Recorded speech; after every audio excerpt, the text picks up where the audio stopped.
everybody, and welcome to the game room. My name is Lukethedm. It's my job to kill everybody, and we might just do that tonight. We'll see. Happy Thursday. Happy to have you here, as always, in the game room. Live from the same place we always are live from. Anyway, it's a backstory week, so everybody's hyped up. Mr. Erenas has saved up 10 Tealeaf points and cashed those bad boys in. So tonight is all about Ownka. I love backstory missions. It's been far too long since we've had one. That's my fault, really, but good to get back into the swing of things. Good to get these up and rolling again. These are always a fun time. So looking forward to it. As far as announcements, there are no announcements. I don't think we have anything that we haven't told you guys before. Got some backstory missions coming up. But other than that, things are just kind of rolling smoothly here. So I think, unless I'm mistaken, we can just jump right into this bad boy tonight. None of our boring rambling crap. Yeah. Alrighty. Well then, since I'm not being interrupted by our lovely technical producer, Wee-Woo, I'm gonna get rolling. Everybody good to go? Everybody ready? Everybody feeling good? Hell yeah. Alright, Feeling good. Cool. Then tonight's mission begins, as they always do, in the beautiful free city of Cadoria, on a lonely peninsula to the north of the Midnight Sea. And there, on that prime central thoroughway drag known as Avandra's Alley, right where it turns right into the south onto Melora's Way, that central town square known as Ava's Piazza, sits a beautiful 3-story mansion which now serves as the Tealeaf Adventuring Company Guild Hall. And our story begins in one of the private dormitories of the Tealeaf Adventuring Company that every member of TAC gets for signing up. These magical rooms that take the size and shape and decor and temperature of its inhabitants' desire. So, we'll start with Ownka, if you don't mind. Take a minute or two and describe what Ownka's personal dorm looks like. So, yeah, the personal dorm is very, very plain. Kind of got a weapons rack up on one wall with the Great Axe he brought with him, and the battle axe he replaced with his magical battle axe, and then eventually the Bite of the Black Wyrm, which nobody sees him without these days. Mm-hmm. So he's got like 3 weapons up on the wall. His bed is very, very low to the ground. It's kind of like no frame, no fanciness at all. He's used to pretty much sleeping on the floor when he was a slave. So he's still very, very simple and plain. All right. But definitely warrior decor with weapons and all over the place and whatnot. Yeah, I like it. Kind of coming into his own aesthetic, but not exactly sure what he likes. Yeah, I can see that. Okay. Simplistic but branching. Yes. I like it. Probably the most outlandish thing anybody would see is his multi-chromatic bagpipes. Love to see it. Hanging off a peg by the door when he's not playing them or carrying them around. So, our mission this evening is going to begin with a dream. Ownka, as you lay fast asleep in your simple bedroom on your simple bed, these visions come to you in your sleep, and it's somewhere between a vision and a dream.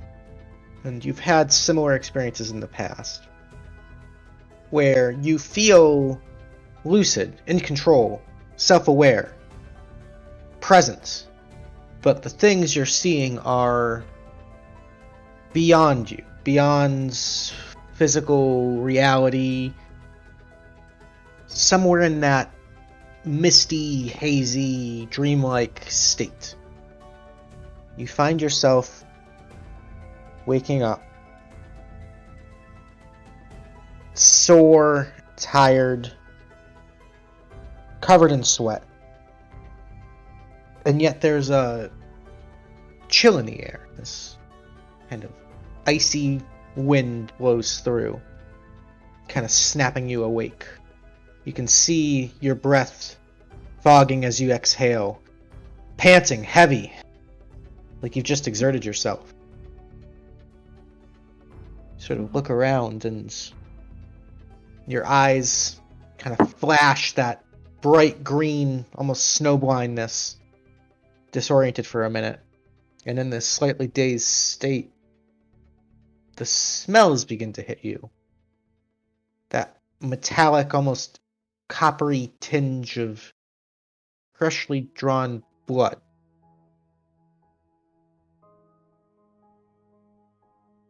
The smell of piss and shit that can only be from battle. You've seen this in your days in the Colosseums of Umopo. You know that death is not pretty.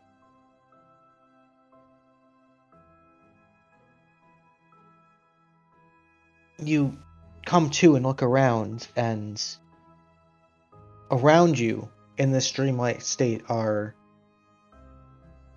tens, dozens, hundreds of corpses, all in various stages of horrendous agony. Absolutely gored. The wounds you see are beyond description. You feel this familiar, heavy weight, and you know this weapon was used to do it, and this weapon was in your hands. There's a brief moment of panic, this horrible sense of guilt and wonder and terror kind of grips your heart for a minute as you look around, wondering how, why, who are these people? Was this me? You know it was you, but how could it be me? And all of that, as soon as it catches, that brief panic, that terror, melts away as in the forefront of your mind you hear this low, guttural, familiar, wicked laugh just kind of begin to creep up into your consciousness.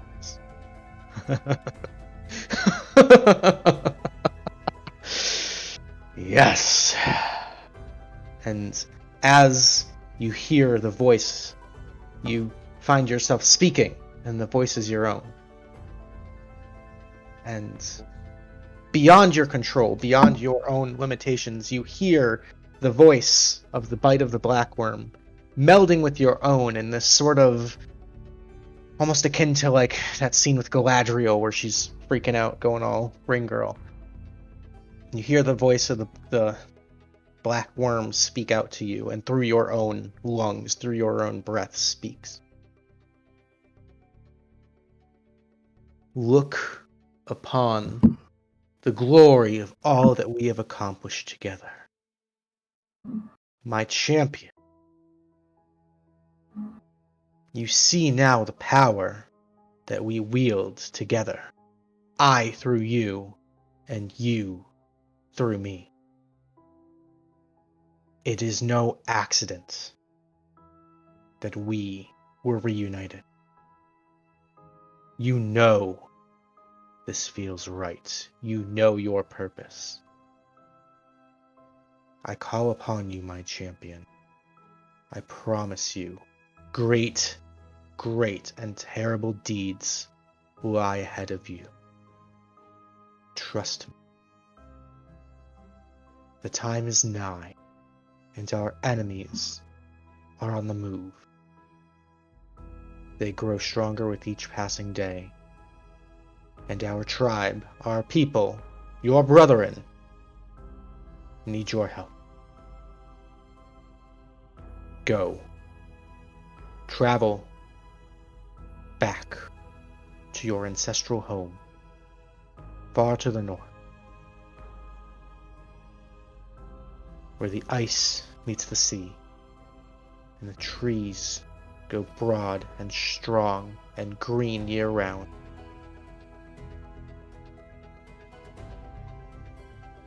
Go.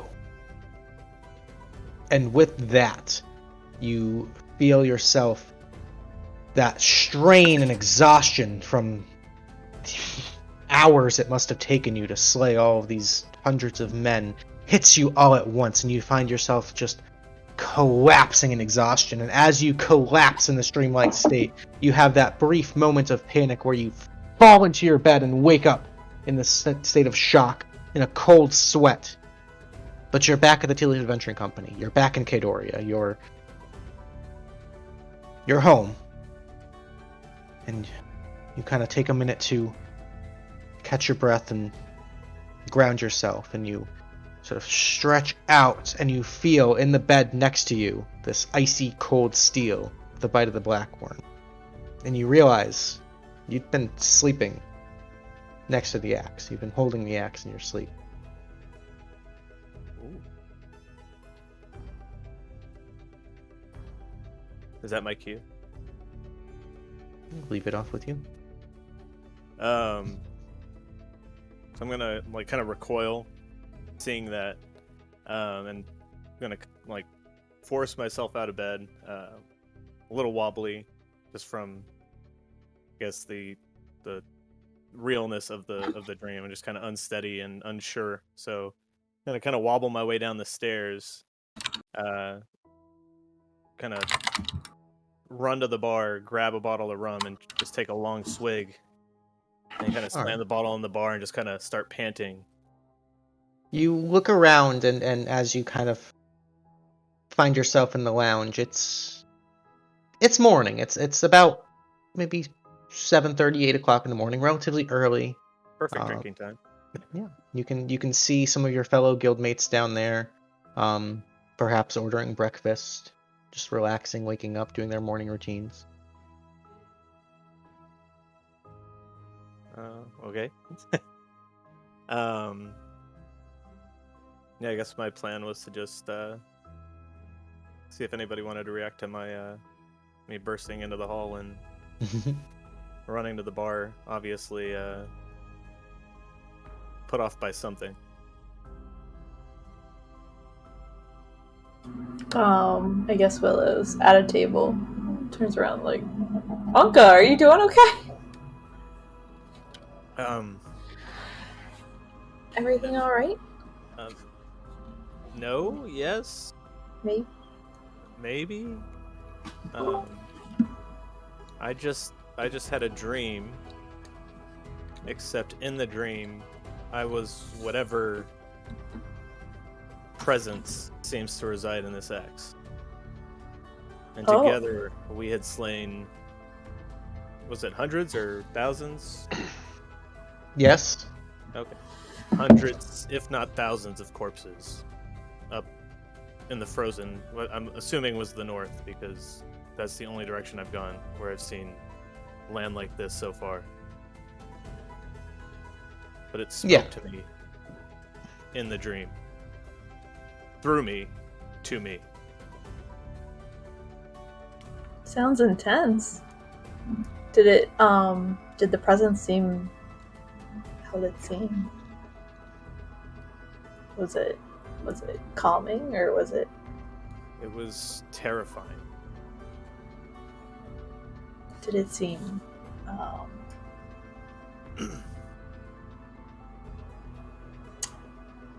It was terrifying and intriguing, all at the same time. It promised me terrible deeds, and a part of me seemed to like the idea of that, which is why it was so terrifying. Explains wanting to get a drink, for sure.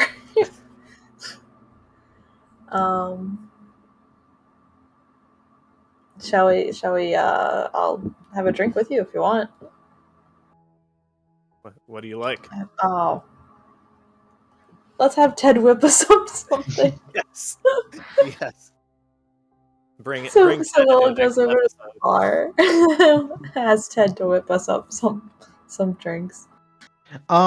Ted would pull out a couple of fish bowls filled with gravel, what appears to be soapy dishwater, some lemon juice, some strange, like brown, almost moldy, clumpy, solid substance, and a tiny little cocktail umbrella. Willow's gonna give it a look, a deep gulp, like, cheers. I guess. Wait, I don't know what we're. Not sure. is there any actual alcohol in this? Maybe? It's just You're not mud water? sure. We didn't It's see any awful. color. It's borderline toxic, as you guys kind of... Should we make a roll for drinking this? But as you clink your glasses and maybe try a sip, you see Reginald Tealeaf walking out with his niece, Razzie.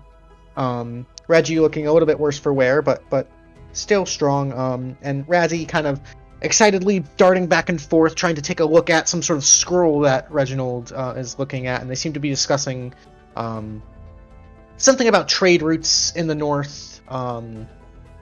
You're not exactly sure. It sounds more bureaucratic than interesting, but they seem kind of absorbed or enraptured by their business as they kind of walk out of the office and begin walking over to the desk. What do For you a think second, that's not sure. For a second, not remembering that Reginald is like the head of the company, I'm just gonna kind of say to Willow, why is he wearing a cone? Yeah. Yes. I'm not sure. I can't recall. I mean, is If I this know that is or that not. the new fashion? Should I buy a cone? You know, maybe we should.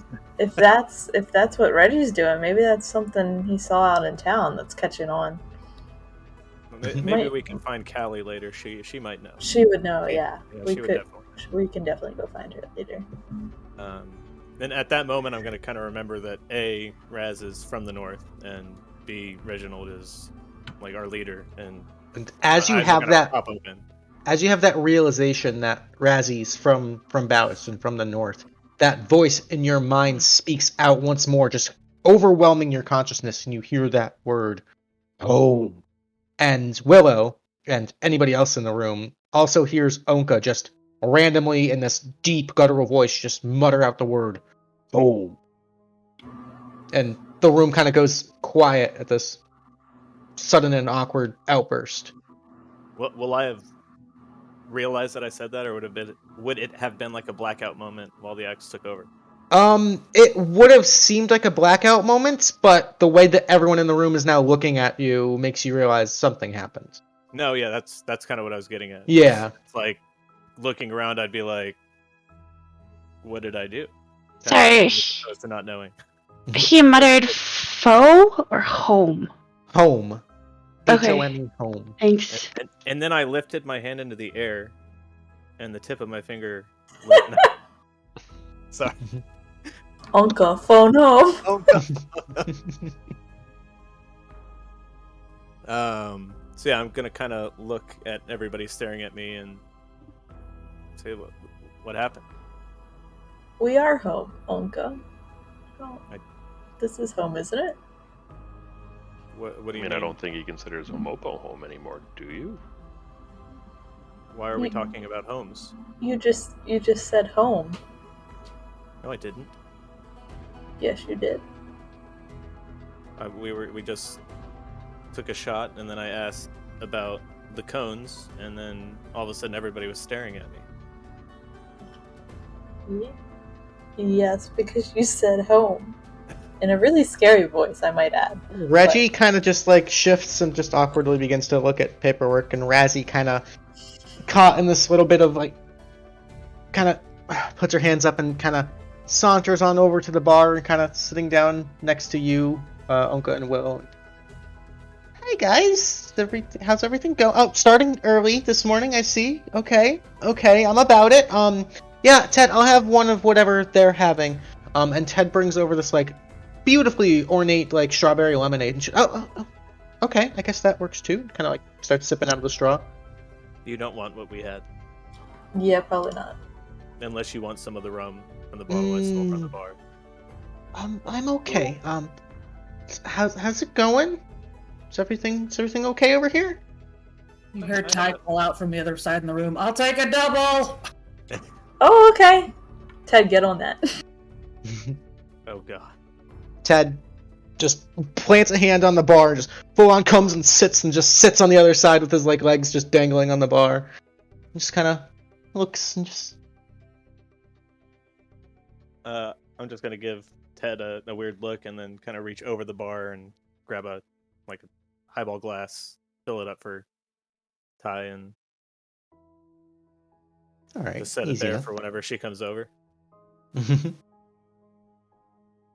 But I'll say to Raz, pretty vivid. What I'm hoping was just a nightmare and not a vision or anything to do with the weird curse of the axe thing that I've got going on. Oh, right.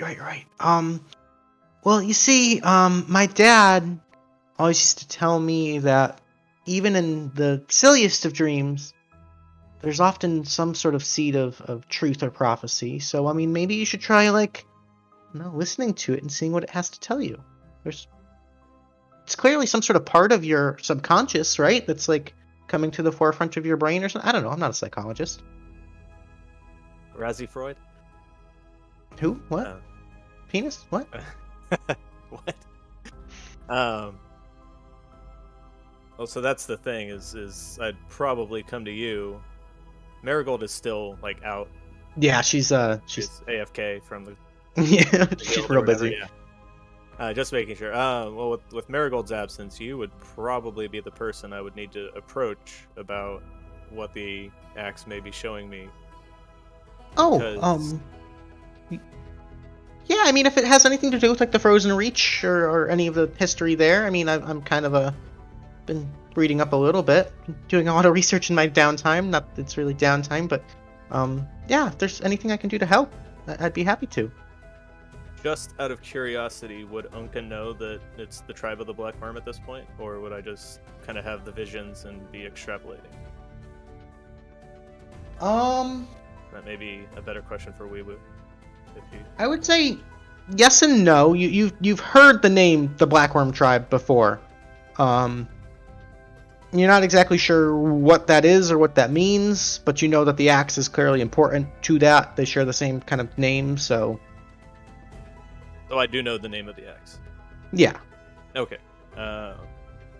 So I guess having obtained this fine weapon, I do know that its name is the Bite of the Black Wyrm. The visions I've had do seem to take place somewhere cold, so I would assume it's the Frozen Reach. That makes sense. Where? And, yeah. So the Black Wyrm tribe, it's one of 8 tribes around the Frozen Reach. It's the biggest and controls the most territory as of today, anyway. I mean, it makes sense that these visions would be, in the Frozen Reach, probably in that sort of territory. Did you see any other details, or? A few weeks ago, I had a vision while, as crazy as this sounds, having a telepathic conversation with the axe of what appeared to be ritual sacrifice. Oh, well, that's certainly something. I do a lot of my own digging into some strange occult things now and then, and sacrifices is kind of a common theme, but I would really advise not dabbling in that sort of thing. I mean, like a passive interest is one thing, but I don't sacrifice anyone. I would not like to sacrifice anybody unless they're one of our enemies. Then I'd be more than happy to sacrifice them, if we want to call it that. Okay. The most recent vision appeared to be me after having slain hundreds. As far as the races go, like, was it a variety of different races of So corpses, or you would notice, now that you're kind of recalling and out of that sort of shock state of the dream, a lot of the bodies in your vision, in your dream, seem to be various humans, elves, the occasional half-orc, kind of a mishmash. But they seem to all bear the same, like, similar, like, hide armor, lots of, like, furs, kind of like Arctic, barbaric sort of armor. But you saw a lot of motifs of, like, this great stag, or like a giant antlered being. Some of the helmets you see like broken, kind of shattered antlers as a motif here. And now that you're kind of focusing and recalling that aspect of the dream, it seems like the majority, if not all, of the corpses in this vision had that similar aesthetic going on. so I'm gonna explain to Raz that they all seem to be humans, elves, and or half orcs. But that the commonality is that they all seem to be wearing this very like natural style armor, like hides, leathers, and that maybe not a few, but among them, many wore head armor that had antlers, almost like a stag. Would be my guess. That sounds kind of familiar. So one of the other tribes, actually probably arguably the second most influential or largest, is known as the Verdant Elk tribe. They're a lot less mean. Wait, did you say elk? Yes. Verdant Elk. Just last night, the X told me that it was going to use me to punish those that worship the elk. Oh. Well, I mean, okay. So the Blackworms and the Verdant Elks have been consistently fighting over territory for decades, at least, if not longer. I mean, I didn't even realize the Black Worm tribe still existed. Having, like, a lot of these visions, I thought maybe this was an extinct tribe. I thought we fought them the last time we went up north, didn't we? I guess we're out of character. Yeah. That wasn't okay. Mhm. Would I have realized that? Yeah, would I have realized that? I guess. Maybe now you would have. Kind of putting the Okay. pieces together, yeah. Was I? Maybe part not of in that? the moment. Are you talking about the with the trees in the cave, Sloth? Wait, no, was it? It was the last one. Wait, yeah, that wasn't one of the trees that we lit on fire. Mhm. Or lightning bolted and all that fun stuff. So that was the tribe of the Black Worm. Mhm. Okay. So they are who we fought last time? They were the ones besieging the citadel? Okay. Is that right? Maybe? Maybe. I'm not super sure. But I mean, if this axe is telling you to go kill Verdant Elks and you woke up, had a dream about killing them, I don't know, this seems kind of spooky, Ownka. You're creeping me out a little bit, I'm not gonna lie. Well, I mean, I don't want to kill anybody innocent. Okay. Well, I mean, This is a little bit of a conundrum. I have no problem killing people that deserve it, but well, I don't like needless death.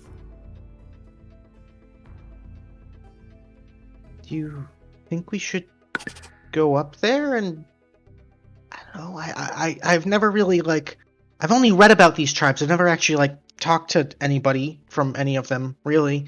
They're kind of reclusive and not super welcoming, per se. But I mean, I could drop you off and I mean, I don't know. That just sounds kind of dangerous, but I feel like the X wants me to go to the north, which makes me say maybe I shouldn't go. But I feel like it's time to figure out what's going on with this weapon. And you hear that deep booming voice once again as Ownka finishes his sentence. You all hear, "Go!" Do I black out again when I say go? Yeah, and Razzie kind of, gee, okay. Sounds like we gotta go. Go talk to these tribe people at least. I'll go get my coat. And Gregor just goes up to his room and actually comes back down with a coat like 5 minutes later. All right. Yeah, why don't I give me a few minutes. I'll just gather some of my stuff together, and then we can head up if you guys want. Okay. So this is your chance to go ahead and buy any health potions or supplies, things of that nature, if you'd like. I think I loaded up last time and didn't end up using. Let's check. I need to because I'm squishy, but I don't remember how much they cost. So normal health potions are going to be 50 gold pieces, and they will heal 2d4 plus 2. A greater health potion will heal 4d4 plus 4, but those cost 250 a pop. And you can have up to 4 potions max, but only one of them can be greater at this time. Can I have 2 of the regular ones then? Absolutely. I already got 2 of the handy dandy, don't be dead diamonds, so I think we're good there. All right. So it looked like I might have used my greater. So Ownka is also purchasing a greater healing potion. Okie dokie.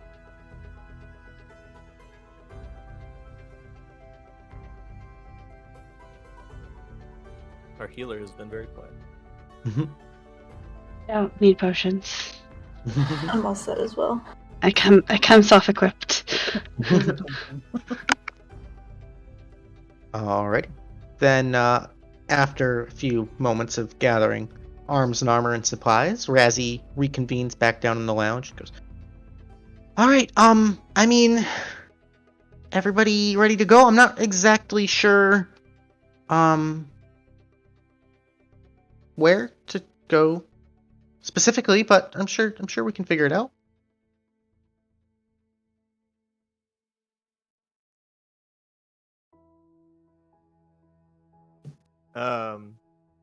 I'm ready if you guys are, and I don't want any of you guys to feel like you need to accompany me. I don't want any of you guys dying because of this stupid weapon.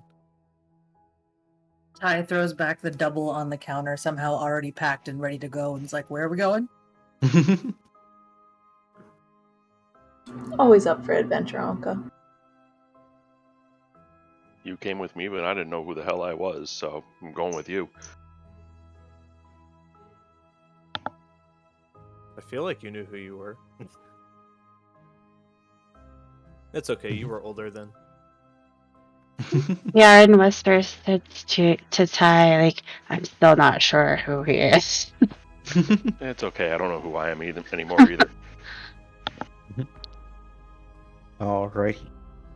And Razzie, kind of tracing in her goofy, chaotic, wild magic way, begins tracing these arcane lines and conjuring up a teleportation spell. And you all feel that like familiar sensation of almost being like pulled through a straw, and you hear this like little sound as you feel yourself going in. And teleporting is never comfortable. But every once in a blue moon, especially with a wild magic sorcerer like Razzie, things can get a little borked. And you feel this horrible flipping, twisting shift. Like something went wrong. And you find the 5 of you end up dumped in this snowy boreal forest. Razzie is nowhere to be seen. You kind of pick yourselves up off the ground, kind of wipe some of the mud and snow off of you, and you are totally lost. Is that supposed to happen? Anybody know? No idea. Wait, where's Raz? Raz! Kind of look around, and there's no sign of Razzie other than like this like little bit of like glittery sparkle rainbow magic, kind of just the final last bit of residue of the teleport spell, kind of just tinkling to the ground. Her teleport spell disintegrated her. Oh no!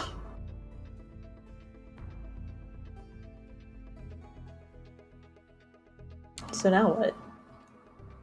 It's windy and cold, and you kind of look at the sun in the sky.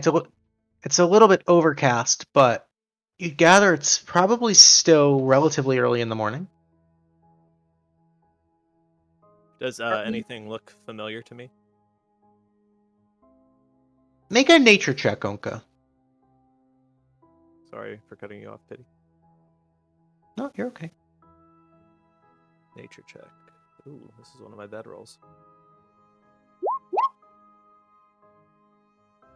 Why isn't it letting me roll it? There you go. You got your 8. Oh, did I? I did roll? Yep. Oh, sweet. Looking around,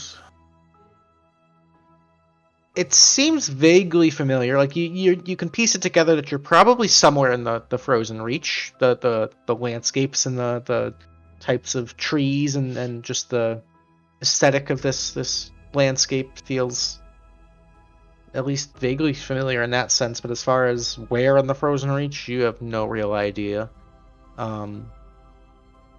Definitely frozen. Except, wait. You hear off in the distance a slight trickling sound of running water.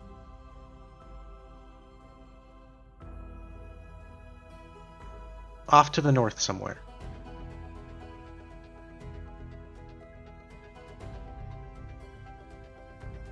Well, this, unfortunately, other than being frozen, doesn't look like anything out of one of my visions. But I'm admittedly not a tracker. You hear the voice in your mind once more, Ownka, and you kind of hear that deep laugh. Home. We're close now. Good. One of their idols is close by. Destroy it. I guess how compelling of a command is that? It's definitely terrifying, but it's not so much like you're still conscious. You're still I can choose what to do. Yeah, you can choose what to do here, but it's giving you an order. Well, the axe seems to know that it's home, so there's that. Apparently, some idol of somebody's is nearby, and it wants me to destroy it, guys.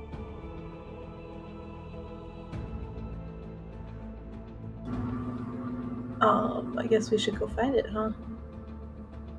Do you know what direction it's in? You have the vaguest sense of knowing, and it feels both familiar but also completely foreign at the same time, like a memory that's not your own in your head. It's this very kind of chills sensation, but So I'm kind of Ownka is going to kind of start and say, like, everybody will hear the N start to form of no, and then all of a sudden he's just going to pause mid-word and say, wait, there is some familiarity here. I didn't notice it before, but I notice it now. I guess feel drawn toward it enough that I could lead the group. Yeah, you feel confident. So I'm just going to, as I finish saying that, I'm just going to kind of start walking with kind of a curious look, like confused and intrigued all at the same time about how I might know this area, even though I know I've never been here in person. But clearly, like, walking confidently enough that look like I know where I'm going. And the further you stride through the snow, the more that familiarity and confidence in the direction begins to build.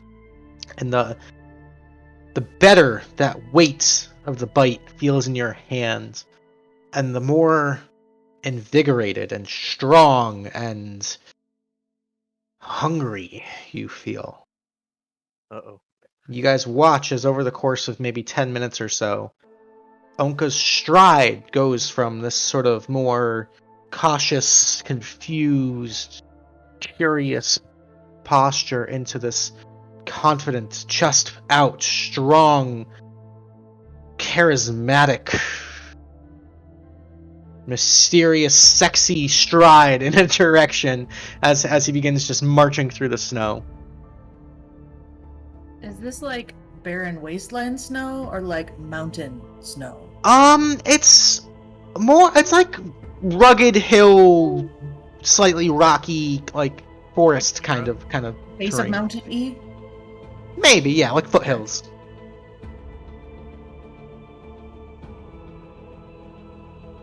Are you asking for favorite terrain reasons?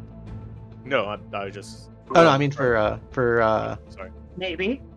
Okay, yeah, I would say if your favorite terrain is mountain or forest, you'd probably be okay here. I was just wondering if Tio's gonna need a ride on a shoulder. I do not need to be riding on somebody's shoulders. Yet. Yes. As you stride out into the snow, that sound of the rushing water begins to grow ever clearer, and you can see there's a path through the forest that begins to form, kind of leading slightly down a slope to a road alongside a small, mostly frozen riverbank. And there, right on the side of the road, right in the riverbank, you can see what appears to be a singular tall, or what once was, a singular tall, snow-covered tree, taller than all of the others surrounding it, that has been felled and has fallen down, and the top sort of dead branches of this tree have fallen into the riverbank. But you can see on the face of this tree are carvings of all sorts of sort of tribal and religious iconography. And Ownka, the sense of confusion kind of comes over you as you see the fallen tree in the distance, and you're almost compelled now, I'll say, against your will, to go and investigate this tree. Then that is what we do. Ownka begins to rush over to the tree, and I'm gonna bring us all to the map. It's the guy you gotta know when there's a place you gotta go. So, as you, the five of you, get closer to this fallen idol, which you're now very confident this is some sort of totem, almost totemic statue idol sort of structure. It's primitive, but masterfully crafted. You stand before it. Okay, I'd like you to make me a religion check. A religion check. I'm probably terrible at this. And anyone else can make a religion check if they'd like. Well, regardless of how terrible I am, if I keep rolling sixes, this is not gonna be a fun night. Still doing better than the priest. Barely. Help.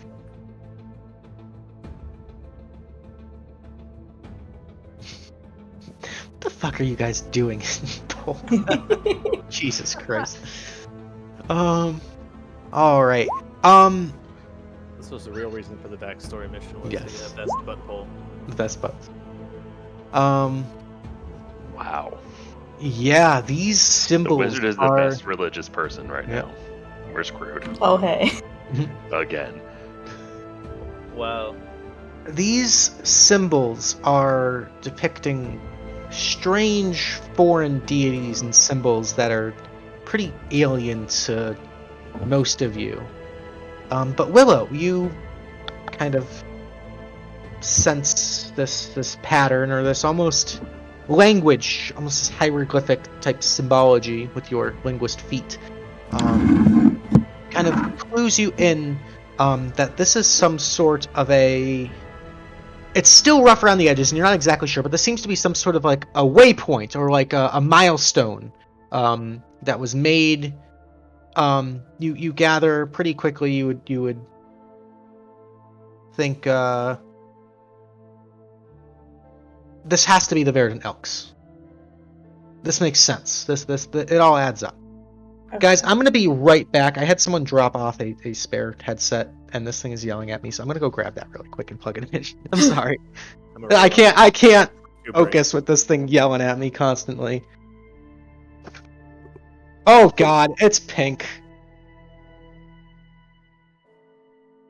It's... There we go. Cool.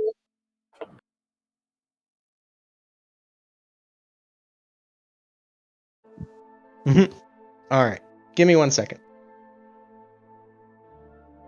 You forgot to drink responsibly. Always. The Awakening proves that's not a TGR philosophy.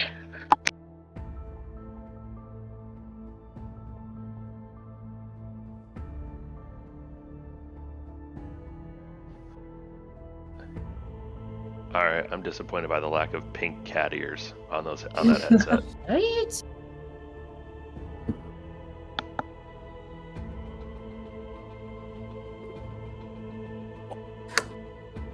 Sorry about that. You're good. We're still waiting on Luke. But he's right there. Can't hear him. We see you talking, but we don't hear you talking. He typing.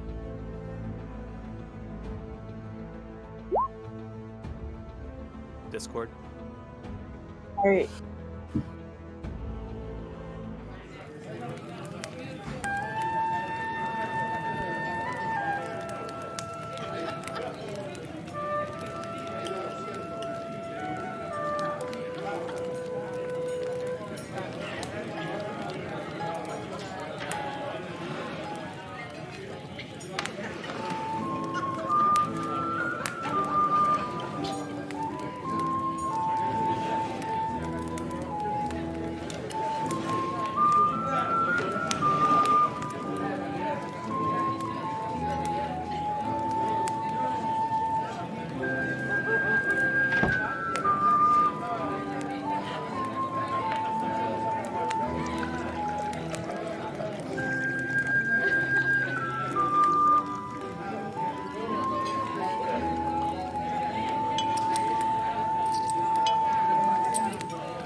we're back. Sorry about that. Fuck headphones. Fuck charging cords. I'm technologically fucking stupid. But we're back. Okay, I completely forgot where we were.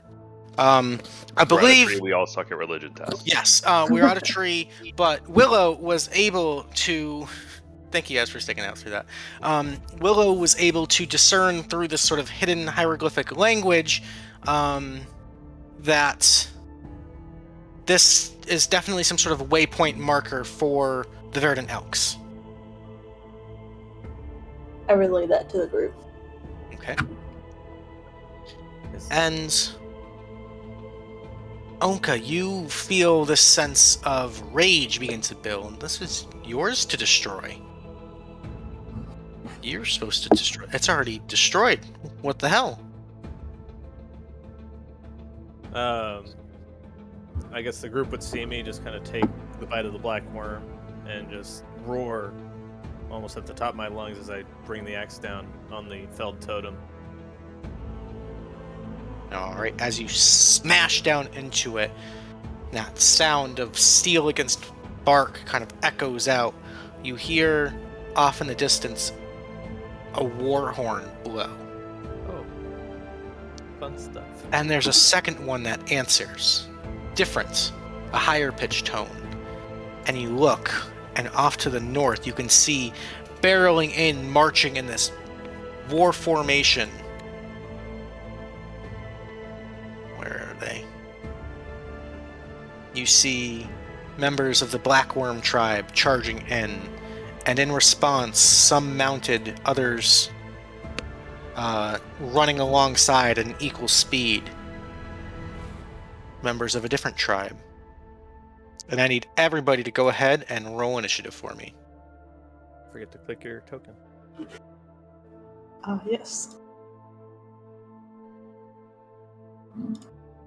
Ooh, good initiative for once. There you go. I meant to ask, are they like coming from the same direction? Or They are visible on the map. So. Oh gosh. That just North hit at and the top, south. or... Oh no, okay. Whoa. I didn't see the bottom of the map at first. Now I do. We're not in a good spot. Mistakes were made, guys.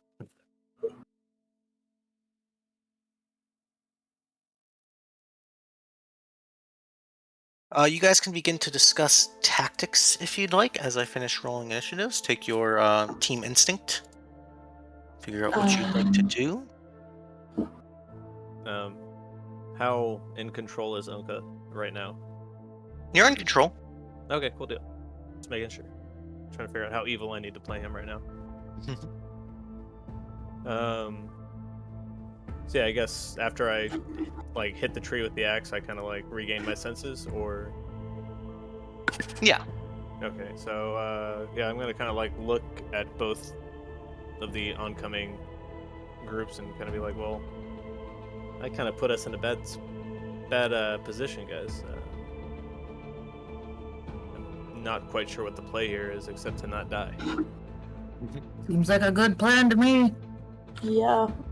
It's a good Alright. start. Everybody in? Yeah. Yep. Okay. Then I will go ahead and start. So you see coming up from the south on the backs of these giant elks, sort of seated, one in the front, one in the back. You see these two tall, lean elven figures are going to pull out longbows, and we're going to take, let's see, they have 2 shots each. That's 4 attacks. We're going to do 1 at Ciarenne, 1 at Gregor, 1 at Ownka, 1 at Willow. They're gonna go straight after us and not their mortal enemies. Love it. So let's see. Ciarenne, that's a 14 to hit. I believe that's a miss. Gregor is a 20 to hit. That hits. That's going to be 8 points of piercing. Ownka, that's going to be a 12 to hit. That's a miss. And Willow is going to be a 22 to hit for 9 points of piercing on Willow. Okay. So just kind of a volley of arrows, a couple of them finding purchase. Out of all that, I only take 1 piercing. No, yeah, 1 piercing damage. Okay. In response, these Hold on, how much sort of- was? Oh wait, I'm not raging. Never mind. And you also were a miss, Ownka. Oh no, I was. Oh, right. I see what you're saying. That's a ability that I will reveal later once I am raging. Okay. These orcs are gonna move. We're gonna go 20, 30. As a bonus action, they're gonna move an additional speed. Getting like right up to the ridge here. This one's gonna go 30. We're gonna dash right up. We're gonna throw a couple of javelins down. Each of them throwing 2 javelins. We're gonna throw one at TyRah, one at Willow, one at Ownka, one at Gregor. So against TyRah, that's a 17 to hit. That hits. That's going to be 8 points of piercing. Up against Willow is a 9. That's a miss. Against Ownka is a 14. That's a miss. And Gregor, that's a 20. That'll be a 7 for 7 piercing damage. So no damage. Yes. Because it's halved and then -3, yeah. Okay. That will bring us to the Shaman of the Black Wyrm tribe. This one's going to move up 5, 10, 25, 30. This one's going to hop down, go here. We're going to shoot some spells. Hard pass.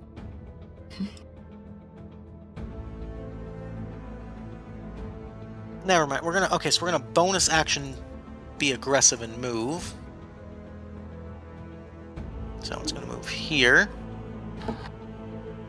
And this one's going to cast a spell and kind of like slam the staff on the ground, and you see these two are going to get they're not gonna die, they're gonna get a buff. I was like, they die? Sweet. Best spell ever, Shaman. Way to go. I approve this spell. Yes. Alrighty. It's that moment all 5 of us just kind of look at each other like... Mhm. This one's going to throw a spear at Ciarenne. That's the wrong one. That's a miss with a 7 to hit. That brings us to this one, who is going to move up. Which one? Sorry, in the middle here. 30 feet. He's going to move up right here. He's got a short bow. He's going to take 2 shots at this orc up there. Huzzah. Thank you. Ooh, that's a crit for 6 and another shot for 4, so 10 points of piercing on this guy. Okay. And that brings us to Ownka. You're up. The man of the hour. So Ownka, feeling very protective about his friends and companions, is going to be very, very angry that some of them have now taken damage from these people that are supposed to be attacking each other, not us. What the hell? And he's going to bonus action rage to start his turn. Okay. So we are now angry. Let me make sure that... There we go, raging. There you go. As you rage, Ownka, you see these 2 ancestral spirits kind of begin to form around you, which you've come to terms with as part of your barbarian path. But you notice something strange happen. You feel this tugging sensation, this divide in you manifesting itself in these 2 ancestral spirits. One, this brutish, full-blooded orc, rippling with muscle, this giant 2-handed axe, hungry for blood, and the other, this tall, agile, lean, elven woman with a longbow taller than her, kind of looking around for danger, looking for something to protect. Can I add one thing to that? Sure. So those of you that have been, or those members of the party that have been on missions with me before would notice a small difference to the ancestral figures as well. They would have more of a blue hue to them as a result of the celestial infusion. Oh, nice. Okay. Oh, cool. It's kind of the appearance change that you'd All right. I like it. And they would notice that the glow of my eyes that was typically white would match the same hue of blue of the guardians and the whites of my eyes when I'm not raging.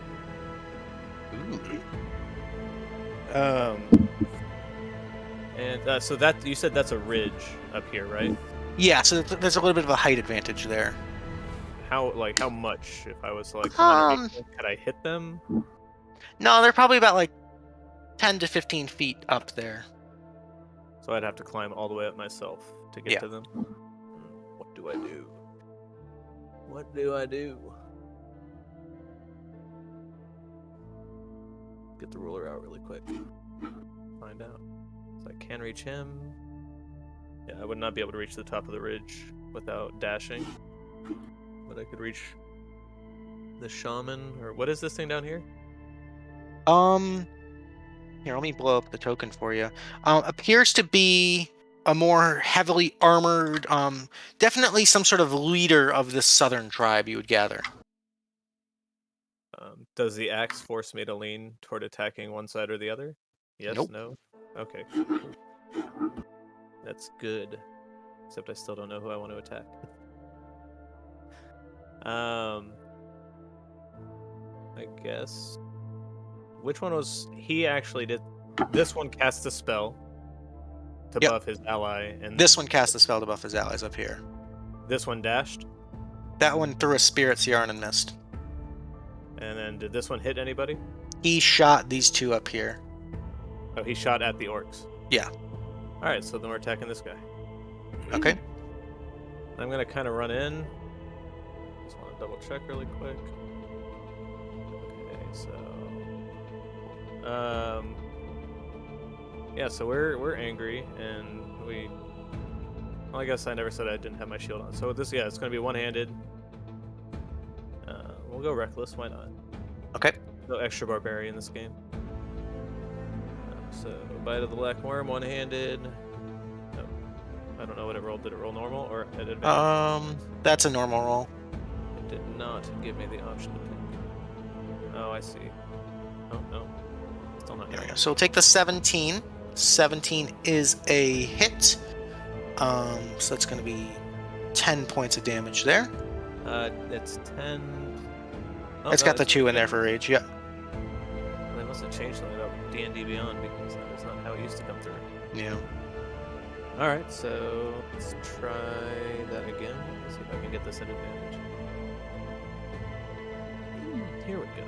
Alright. So we're going to do the second attack at the same person. Okay. Here we go. 27 will hit. There we go. And that will be... It didn't do damage? There we go. That's 13 points of damage. Damn. All right. Oh, no. Hold on.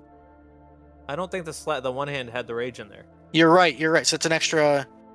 I'll give you 4 2. plus So, yeah. So an extra 13 plus 4. Okay. Nice shots. Big damage there. And I'm just going to kind of roar in approval of my... my strikes, and then that will be my turn. All right. That'll bring us to Gregor. Alright. We all know Gregor's only got 2 tricks here. Call lightning at this wonderful gentleman right there. Okay. Gonna cast it... Yeah, I'm actually gonna cast a spell slot instead of using Riptide. Okay. So they've got to make dex saves. Yep.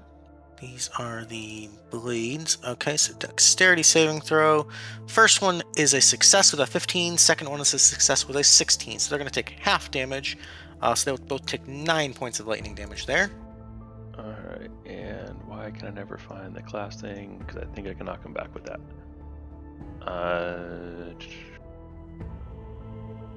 Where?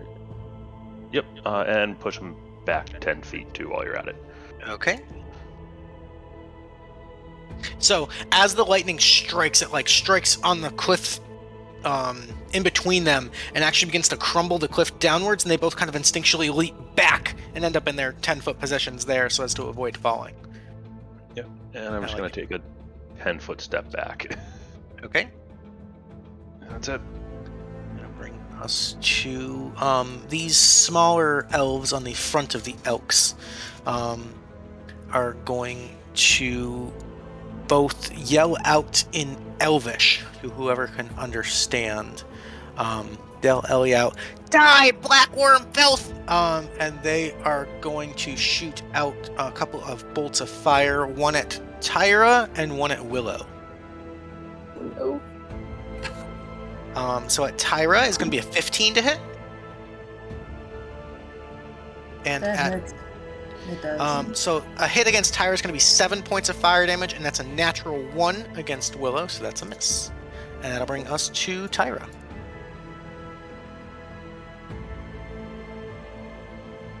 Okay. So I have a question. This right here, is this a tree or a bush? That is a tree. That is climbable. I'm gonna put myself up in it. Okay. How tall are we saying it is? So with your movement speed, it would be 5, 10, 15, 20. You could get about like 10 feet up in the tree if you'd like. Let's do that. Okay, so you're about 10 feet up in the tree. I'm gonna put myself in the tree. Cool. And then, sorry, I am going to shoot off an arrow at this guy right here that's still kind of off on the cliff edge. Okay. With right here. Ooh, baby, that's a crit. There That's you going to be go. 24 to hit for 14 points of piercing damage. Nice shot. Didn't Gregor already hit that one? Mm-hmm. So I get an extra 1d8 because I have Colossus Slayer. Oh, hell yeah. Go ahead and roll a d8. Oh, that's a d6. Sorry, wrong one. There we go. Oh, good. For an extra 5 points of damage. Very nice.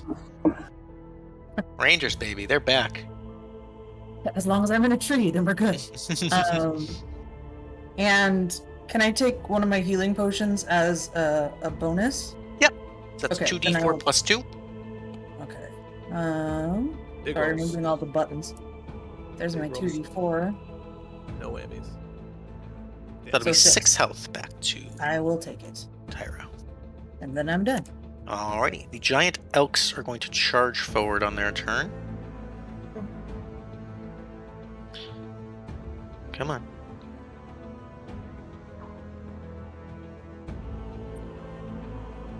They say no. They say, "But Every we are-" technical issue I can fucking have tonight. Let me tell you. What is going on here? Gotta reload roll 20. Okay, giant elk. They're moving. Or are They are gonna try. It'll let me. There we go. There's 40 feet there. they many successes? There we go. They're gonna just charge up, kind of get into the battlefield here. They're kind of like at the base of the tree. They don't necessarily see you yet, TyRah, but they're just charging up. That'll bring us to Ciarenne.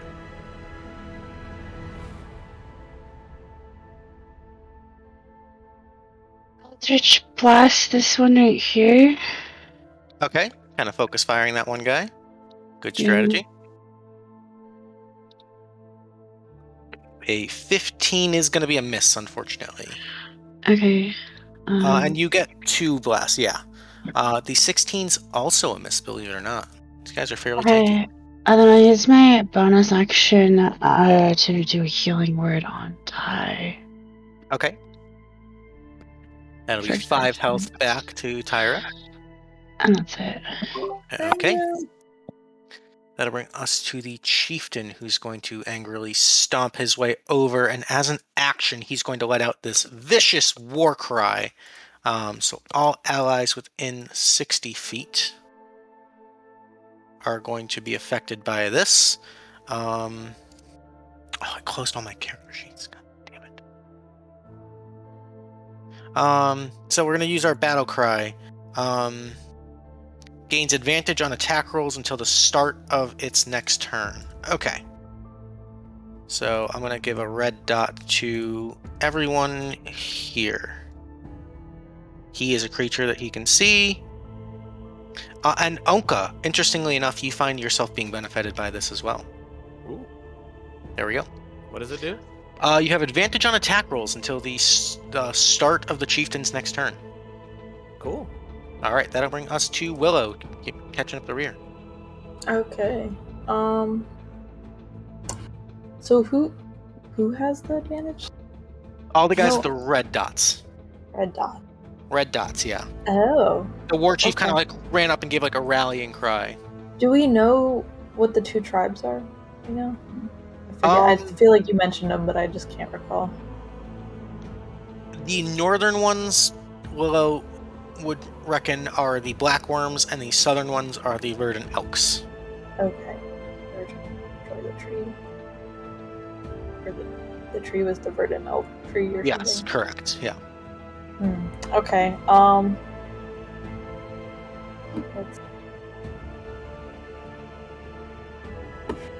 I'm gonna just quick dash 10, 30, 35 over here. I'm a little farther away from everybody. I'm not sure what's happening. And then I guess I'm gonna. Actually, maybe I should move, but. I'm gonna cast Magic Missile Okay. on the leftmost elk. This guy over here? The elk Yeah. itself? Well, we'll do one to each of, like, the two people on the elk plus Okay. the elk. Okay, so we'll do 2 damage on the elk. Go ahead and roll again. Oh, that's right. 3 damage on the little driver, and Yep. 5 damage on the elf in the back. Okay. And that's it. Okay. That'll bring us to the archers. These archers are gonna go. This one being hit by you is gonna turn and take 2 shots at you, Willow, because they'll Yep. fight fire with fire. All right. First one's a 15 to hit for 8 Yes. piercing. Second one's another hit for 6, for a total of 14 piercing there. This one's gonna try to be a hero. We're gonna shoot at the war chief. Take 2 shots at the war chief. That's an 8 and a 15, both of which are gonna miss. That'll bring us to these guys. These are the blades. There we go. They're all jazzed up and ready to fight for their commander. So this one's going to rush down here, kind of jumping down. It's going to end up there. And this one's going to rush. Will bonus action, be aggressive, get right up next to Gregor. And these guys are going to make 2 attacks each. So 2 attacks against Ownka at advantage. First one is a 20 to hit for 7. Second is a 17 to hit against Ownka. So the 17 misses. 7, what type of damage? Slashing. Alright, so half to 3. Half to 3, yep. This one's going to make the same 2 attacks against Gregor. Gregor, that's a 16 and a 15. Both are going to miss there. Yep. Okay.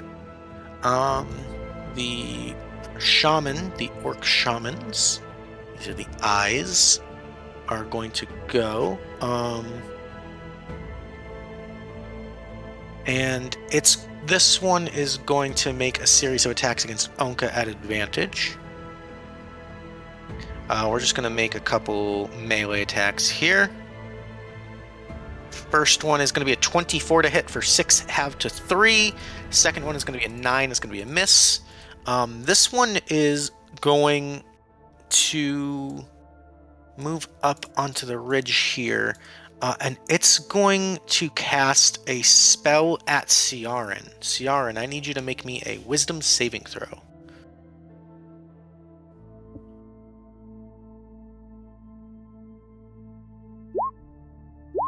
Wrong button, sorry. That's okay. So a 13 is going to be a fail as it casts command on you. And it is going... Actually, Ciarenne, do you understand? No, it'll speak in common. They know broken common. It'll yell out, it'll command you to kneel. So on your turn, you have to go prone and then end your turn. That is its turn. I don't like it. This one is going to move up 10, 15, 20. It's going to get toe-to-toe with Gregor, and it's going to pull out... it's got this like giant two-handed maul in its hands. And it'll say out in sort of broken common, it'll swing out as it's singing, "This land belongs to the Elks!" And it's going to take 2 swings at Gregor. First swing is a crit. That's going to be for 21 points of slashing damage. Oof. I would like to use my reaction to reduce that by 2d6. Okay, go ahead and roll your 2d6. So this is the debut of my Spirit Shield ability. Okay.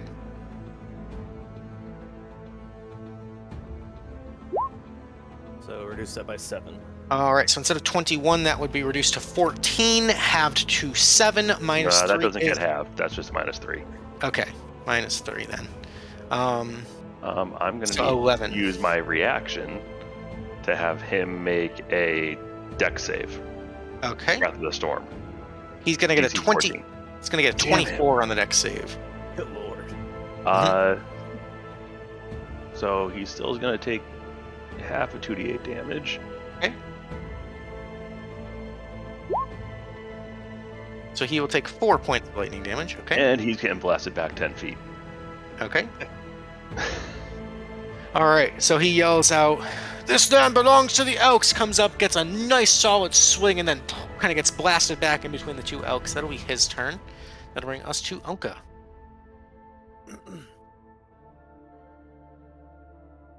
All right. Well, I'm kind of caught between 2 people here.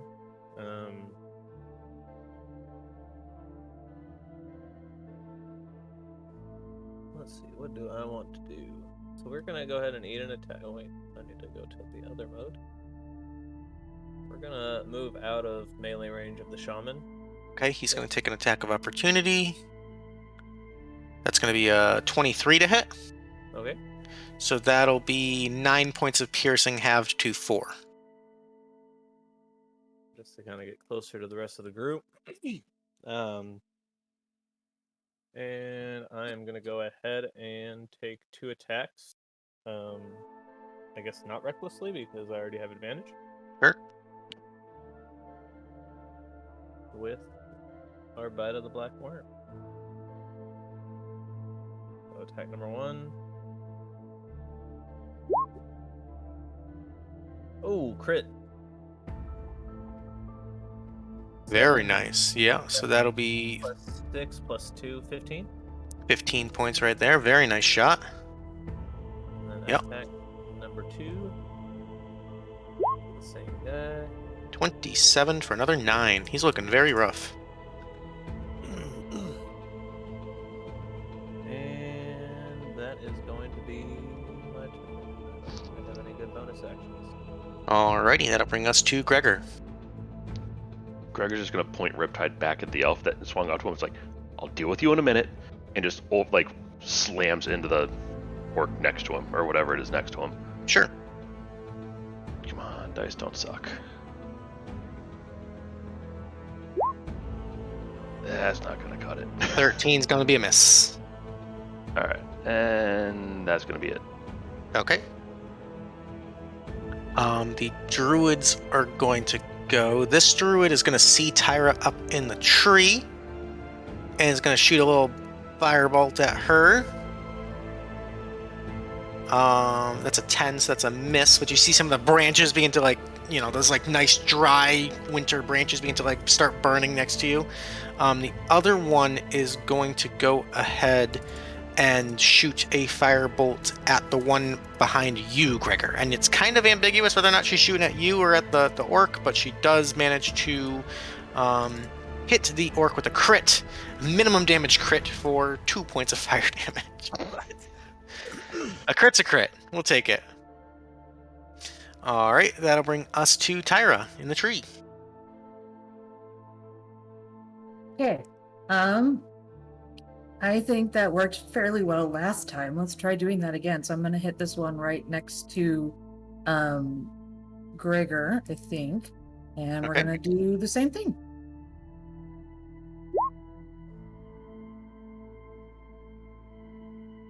Alright. The 11 is going to be a miss, unfortunately. Okay. And I'm going to climb maybe a little higher so I'm not right where the singed part of this tree is. Okay, easy enough. Does this tree give me any kind of like half coverage maybe? It's a little bit barren, so unfortunately not. But Okay. you're kind of out of reach of some of the melee attacks anyway. That's good. I'll stay up here. Yeah. Alrighty, speaking of melee attacks, we've got some mooses to cover. This elk and its passengers are going to run up and do a charging trample attack against Ownka. Who's doing what against Ownka? This giant elk is going to charge up and ram you. That's going to be a 23 to hit. Alright, that's going to be 10 points of bludgeoning, halved to 5, and I need you to make me a strength... Sorry, you're going to take extra damage there. You're going to take an extra 2 points of damage. Okay. And then I need you to make me a strength saving throw. At advantage. Strength save at advantage. There you go. So it tries to, like, just barrel you over, but you kind of manage to stand your ground. This one's going to do the same exact thing to Willow. It's going to charge right up. It's going to make an attack against Willow with the ram. That's going to be a 15 to hit. Willow, I believe that's a hit. So that's going to be a grand total of 19 points of bludgeoning damage, and I need you to make me a strength saving throw. I'm going to use my reaction Wait. to... Okay. Sorry. 2d6. What? So it would have been 19, but is now reduced to 12 points of bludgeoning damage on Willow. And then I need you to make a strength saving throw. Oh, thank God. And you managed to stand on your feet. Okay. That'll be it for the elks. That'll bring us to Ciarenne, who is commanded by the shaman to kneel. So on your turn, your action is to go prone. You still have a bonus action. Okay, do I need to try and save again or anything? Or? No, it is a one-time thing. You failed it, so you have to do it this turn, but then it's done. Okay, so I can use my bardic inspiration to cast on someone? Yep. Okay, I will inspire Gregor since he's right there. Okay, give Gregor this purple dot. But unfortunately, because of the command spell, that's going to be your turn. Mm-hmm. Alright, that'll bring us to the War Chief. At the start of his turn, all the red dots go away.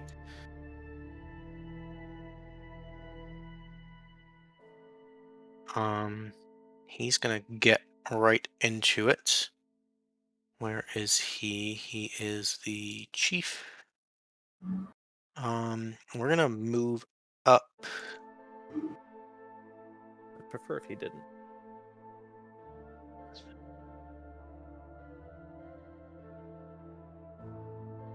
Can we get to him? We're gonna move up right here, just kind of running, dashing up over his ally there, kind of locking eyes with the elf. He's going to make a ranged spear attack. 2 spear attacks. 21 will hit for 11 points of piercing. Okay. Who's he doing it at? He's attacking the big elf warlord over here. Oh, okay. Yep. I just kind of went right into like attack rolls, and I was like, "Wait, is he attacking one of us or?" What's Nope. That'll bring us to Willow. Okay. I'm going to... You had a big Please. moose in your face, and there seems to Yeah. be like a half elf and maybe a full-blooded elf on the back of it. Yeah.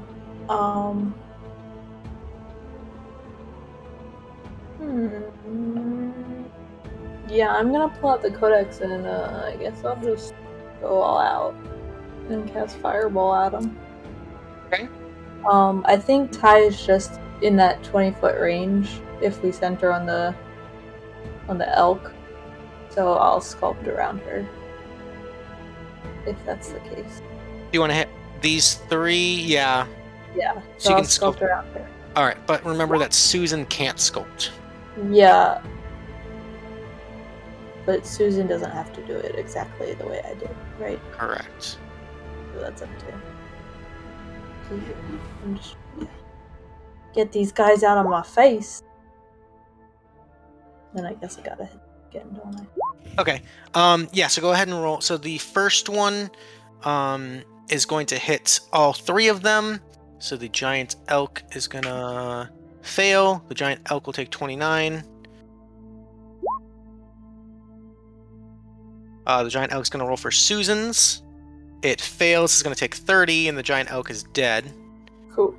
The archer on the back is gonna make the save for yours. That's it. Okay, it succeeds on yours and fails against Willow's, or against Susan, so it's going to be 15 plus 30 is 45 damage there. And then the little druid at the front is going to have to make a save against yours,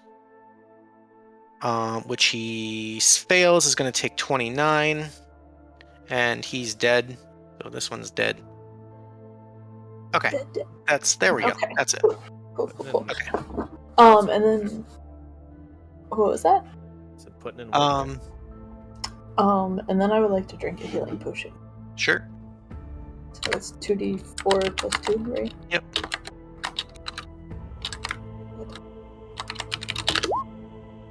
Okay.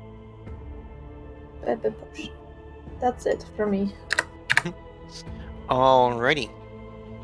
This archer kind of remaining is going to yell out in Elvish at you, Willow, which you understand. As she charges up, dropping the bow, she's going to get into melee with you with a couple of short swords. She's going to yell out in Elvish, "Devil, you betray your own kind, blackworm scum!" And she's going to make 2 attacks against you. What? First one's going to miss. What? Second one is a 16 to hit. It's going to be a hit for 8 points of piercing damage. Yeah. I'm not with the black worm. People, what do you mean? This second one's on the back over here, kind of surveying, is going to take a shot at the one near Gregor. 2 shots at the one near Gregor. That's a 22 and a natural 1, so the 22 will get in for 12. There we go. Alrighty, the orcs are going to go. This one's going to take its couple of shots at Gregor. That's going to be a 12 and a 17. Both are going to miss there. This one's going to take its 2 swings at Ownka. So against Ownka is a natural 1 and a double crit. Wow, okay, so that's going to be a crit for 15, halved to 7. That'll be their turn. We've got the spellcasters are still good. This one's going to chill up here, and is going to cast a spell at the elk. So the eye is going to cast a spell at the elk and is going to miss. This one is going to move and is going to just also cast a spell at the elk. Try to take out some of the mobility there. And that's going to hit for 11 points. Okay. There we go. It's now the Warlord's turn. There's so many NPCs. Oh my god. This one's going to charge right up to the War Chief there and is going to make 2 big old swings with the maul. That's a natural 1 and a 22. The 22 will hit for 16 points. Alright, that'll bring us to Ownka. Ownka, yeah. So this guy is the one that just crit me, right? Why is it not clicking? Oh, it's because I'm in roller view. Yeah. So after his blow lands, I'm just gonna kind of smile at him, and I'm gonna go at him one-handed recklessly. Okay. Like, I'll show you a crit, or I'll show you a good crit's not a thing in this game, but yeah. Y'all get the idea. There we go. 26 will hit for 11. That's actually enough to drop him. Nice shot. I'm gonna just kind of use my momentum out of that kill and kind of like spin and try to land my second reckless attack in the elk. Okay. 24 will definitely hit the elk for 10 points of damage. Alright. You hear, as the axe bites into the flesh of the elk, you feel this, like, overwhelming sense of power. Like, this, like, rush of dopamine, like, yes, good, yes. We did the things. Yeah. Alrighty, that everything for Ownka? Yes. Alrighty, beautiful. That'll bring us to Gregor. Alright, let's get a beautiful Call Lightning Strike right there to hit these two. Okay. The Blade is going to make a dex save and fail. The War Chief is going to make a dex save and also fail. So both are going to fail. Have to play more. Dice don't fail me. There we go. 17 points of lightning damage. Nice shot. And yeah, blow him 10 feet away from me again. Okay, so this one's going to go there. This one's going to kind of get pushed back into the brush just under TyRah. And that's it. Okay. The druid is going to look down at you, Ownka, as you attack the moose, and is pissed at you.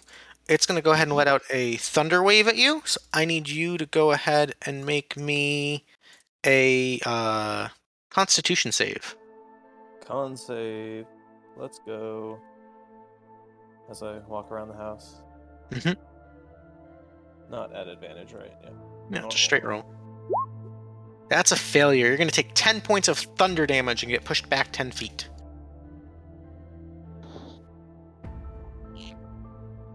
How much damage was it? 10? 10, yep. All right. And that'll bring us to TyRah. Okay. Since Gregor's gonna just hand him to me right below me, I'm gonna shoot at the guy that's right at the All right. base of my tree here. I'm gonna try to just bean him one in the head. Yeah, go for it. Let's do it. Oof. Unfortunately, there's just like a little bit of some branches and stuff in the way. The 13 is going to be a miss. Just barely. Darn those branches? Mm-hmm. Alright, we'll try again next time. Alrighty. That'll bring us to the elk. The elk is going to kind of back up a bit. It didn't really like getting slashed by the axe, so it's going to kind of tactfully retreat back here, kind of hugging against the cliffside there. It's going to take the dodge action. That'll bring us to Ciarenne. Okay, I'm gonna stand up and move towards. I'll move my 15 feet towards Ownka, I guess. Okay.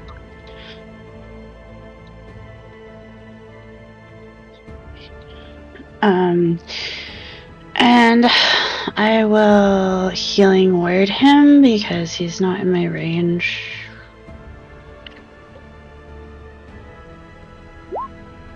Seven points of healing. 7 to Ownka. And I will give. Well, I'll give Ownka inspiration. Oh, so both healing word and bardic inspiration are bonus. Oh, you're actions. right. You're right. Sorry. That's okay. So you still have an action. I guess I'll just bless this guy on the left here. Okay. 20 will hit, 14 will not, for 5 points of force. Alrighty. It's my turn. There you go. The war chief's gonna go. He's gonna be fucking pissed at you, Gregor. He's gonna charge right up there. And he yells out in Orcish. Gregor understands Orcish, right? Yes, he does. He's gonna just swing with this giant axe and just yell, Elk meat must die, weakling! And he's gonna take his swings at you with the great axe. So two big old swings. That's gonna be a 25. That'll hit for 10 points of slashing. Alright, so 7 points. Yeah, and And same thing as before. Need a reaction from him. Okay. Or deck save. That's a 5 on the dex save. Oh, jeez. Alright, where is that ability in here? Nope, that's knowledge. There we go. So 2d8 from hit. Figures. Alright, 5 points, okay. But And he's he gets- getting blown back at 10 feet again. That's hysterical. Alright. So as he runs and swings, get a slashing blow, and he just gets blasted back again and just looks furious. He's actually gonna bonus action just move right back up, but that'll be his whole turn. I won't lie, I love that ability with That's Tempest Priest so much. That's so fun. Alrighty, that's his turn. That'll bring us to Willow.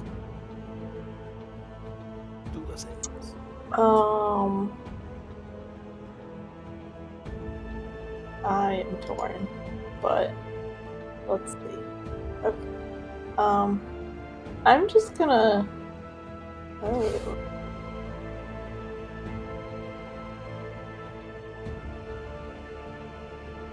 Yeah. Sorry. I'm just gonna cast Burning Hands at this lady. Okay. Gotta make a dex save. And I don't. Is it? Yep. Yes. But she just said I was a traitor, and I don't even know her. So I don't know what's happening. All right, so it's a 19 on the dex save, so it succeeds. It'll still take half, so she will take 6 points of fire damage. Okay. Damn it. You take it. And then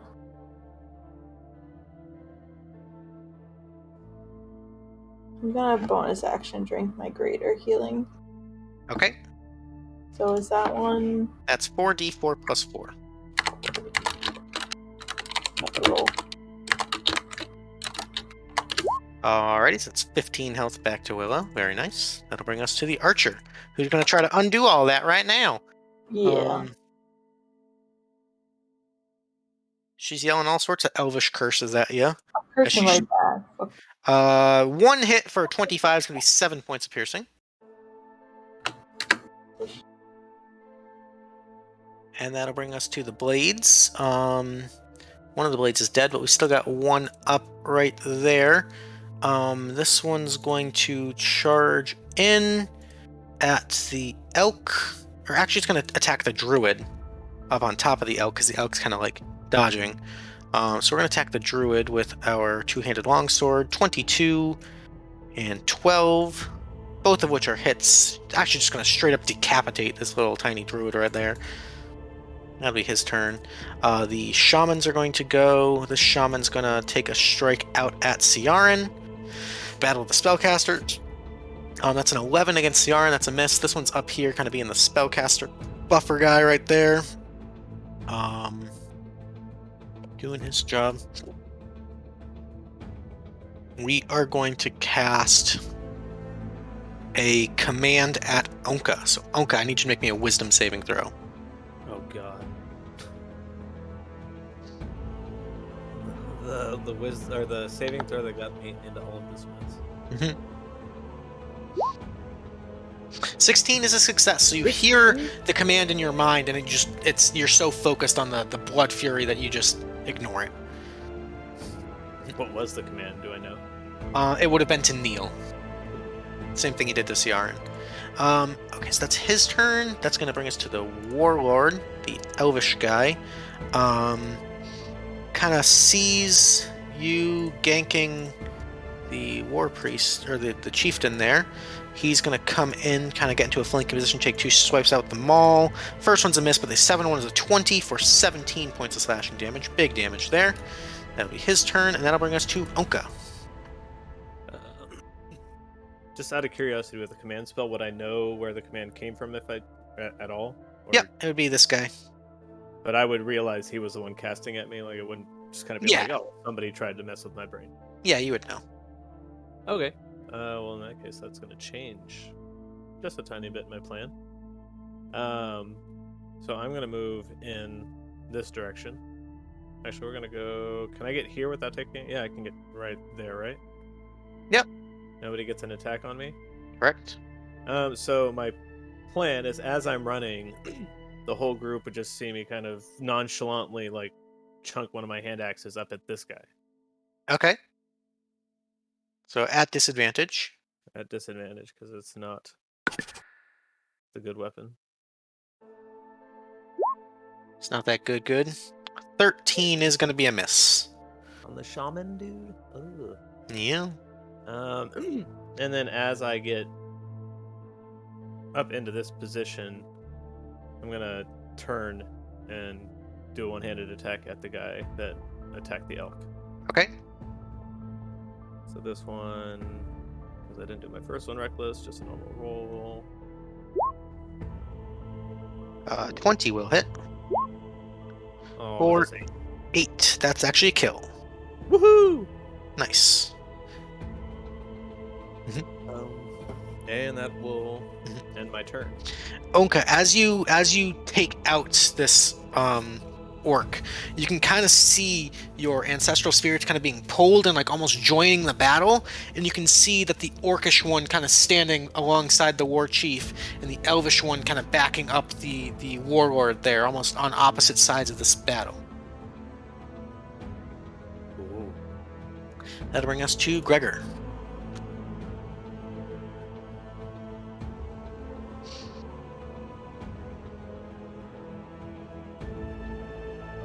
Sloth, you there? You up? Sorry, I forgot I was muted. Oh, good. Swinging at the organ at the war chief in front of me. Okay. 25 will hit. Big hit for 11 points of slashing damage. That's it. I'm All right. perfectly fine where I am. This is where I'm supposed to be. There you go. Alrighty. Both of the druids are dead, so we'll remove them from the initiative. So that'll bring us to TyRah. Okay. Let's change it up a little bit. Let's go for the this one right here, the archer on the back of the Okay. moose. Archery archer. I like it. You know, because I needed the bookend method is what we needed. So Yeah. The 15 will just barely miss, unfortunately. dang it! I had one good hit. Now I'm not doing well. Yeah. All right, that's all. Okie dokie, that'll bring us to the elk. The elk's kind of in a panic, kind of backed into a corner. It's gonna just take a kick out at Gregor. Just kind of in a panic. The hoof attack's gonna be a 12, that's gonna miss. That'll bring us to Ciarenne. Okay, so I'm apparently gonna chase Gregor around the map, or Ownka around the map. So, move here, and I will do Cure Wounds on him, For 13 health. and then I'll inspire Ty, Okay, there we go. and that's my turn. Nice turn. The war chief is noticing it's in between a rock and a hard place, but it's going to go down swinging. We're going to swing at the warlord. So 2 strikes, both of which are going to miss. And that'll bring us to Willow. Going toe to toe with this other elf archer lady. Oh boy. Okay. Sorry. Let's see. I'm going to. Cats are going nuts right now. Oh, you know what? I'm gonna cast Thunderstep Okay.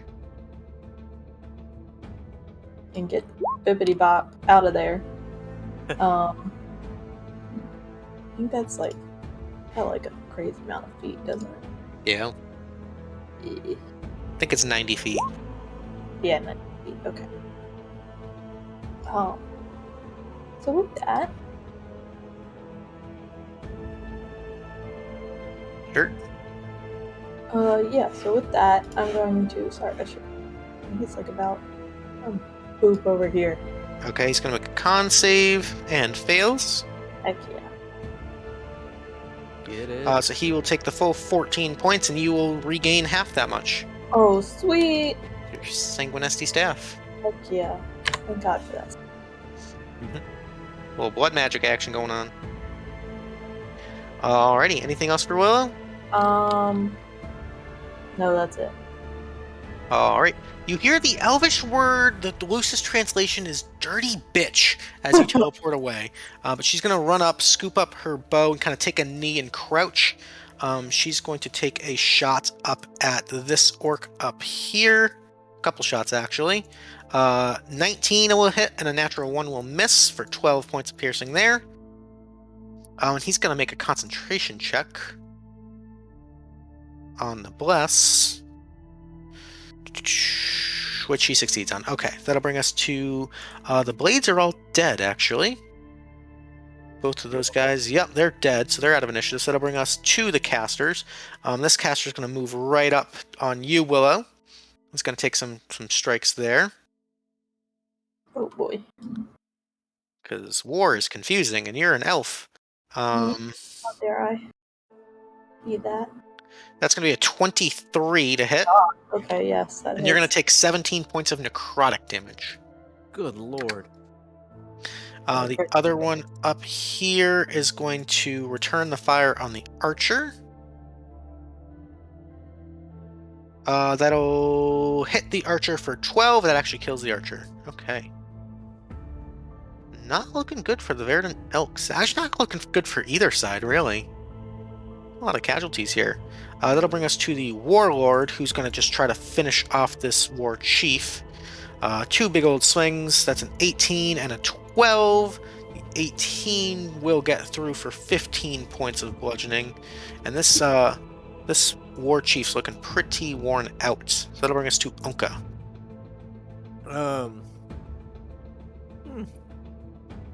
So you said the War Chief's looking rough? Yeah, this orc right in the middle there. So I'm gonna use my first attack at the elf. Oh, I'm on ruler mode. Okay. First attack at the elf, second attack at the War Chief, both reckless. Okay. Advantage. 17 will hit the elk for 11. And that axe is loving it. It's probably not gonna like the second one. And a 22 will hit also for 11, and that's actually just enough to kill the War Chief. Huzzah! Nice shot. And I'm feeling pretty healthy from all the healing I'm getting, and so I'm just gonna. I don't have a bonus action to do. Alrighty, that'll bring us to Gregor. I mean, I know the elk hit me because it was scared. I get it. I don't like the dude on the ridge. He's just a pain in the ass, so let's keep the Call Lightning going on him. Okay, he's going to make a dex save. And fails. And the dice are liking me today. 22 points of damage, hot damn. And I'm not going to blast him back this time around. Okay. I'll leave him where he is. I can see him now. He succeeds on the con save, so bless is still up, although he's the only one blessed, so... Right, and let's see. I'm just going to get right up to the bottom of the ridge, because I'm going up there next. Okay. 10 feet, however tall it is to climb up next, I Yep. don't care. Alrighty, that'll bring us to TyRah. Okie dokie. So I think the inner hunter in me is gonna get the better of me, and I'm gonna see this elk as one giant piece of meat that needs to come down. Okay, So I'm gonna shoot my short bow at the elk. go for it. There we go, that'll hit and actually kind of catches it right through the heart, and the elk just kind of falls. That's a kill for TyRah. Let's go. I got one. And that's all I Alright. got. Lord of the Rings, Gimli and Legolas. It still only counts as one. That'll bring us to Ciarenne. Okay, I'm gonna help Gregor with the guy on the ridge and Aldrich Blast him. Okay. 21 will hit for 1 point of force damage. And a 10 will be a miss. figures. Yeah, that's all I think for now. Okie dokie. The war chief is dead, so that'll bring us to Willow. I'm gonna shocking grasp person. Okay. 26 will hit for 4. Sweet. Alright. And then I would like to drink a health potion. Okay. Because I am gonna be dead. I love her reaction. She's so sweet. Alright. Alright. And that's my turn. Okay. The archer's going to go, kind of hopping off the back. Is going to take a shot at the orc over here next to Willow. Couple shots. Okay. Let's see. That 16 will get in for 10. That's actually a kill. Nice. So as you see it kind of stunned and like shaking from your shocking grasp, you just see an arrow erupt through its throat and it just drops right in front of you. Oh, I didn't arrow it. Where's that coming from? What? Okay. This archer lady over here. And then this orc up on the ridge is going to turn tail and start to retreat. It's going to dash 60 feet away. No. Get back here. Alrighty. The Warlord is going to turn towards Ownka and Ciarenne, and in Elvish is going to speak out and say, "Friend or foe, much blood has been shed here on both sides. Who are you?" That'll bring us to Ownka's turn. So Ownka doesn't know what the hell he's saying. Yeah. But in the midst of his rage, he's gonna revert to the Orcish that he did learn as a slave from other Orc slaves, and essentially ask the same question, but in a much more angry-sounding way. Okay. Because yeah, I mean, he just saw one of the other archers shoot the dude attacking Willow, so now he's kind of like, these guys might be helping us, but maybe they're not. I don't know. So same thing, but in Orcish. Okay. That'll bring us to Gregor. Alright, gonna take what, 20 feet of movement to climb up the ridge? Sure. Alright. There, up the ridge, 5 feet in. Just enough to hit that dude with lightning one last time. Yeah. Okay, he's gonna make a dex save. Fail.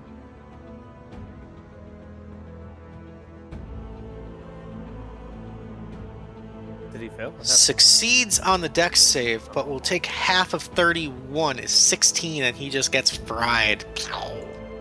Nice shot. And I'm happy. Alrighty, with that, all of the remaining orcs on the battlefield are gone, so I'm gonna clear initiative. As the war chief, kind of just holding the maul ready towards Ownka, hearing you speak Orcish, kind of goes on the defensive, but looks towards Ciarenne and kind of looks back, noticing your half-elven lineage, Ciarenne.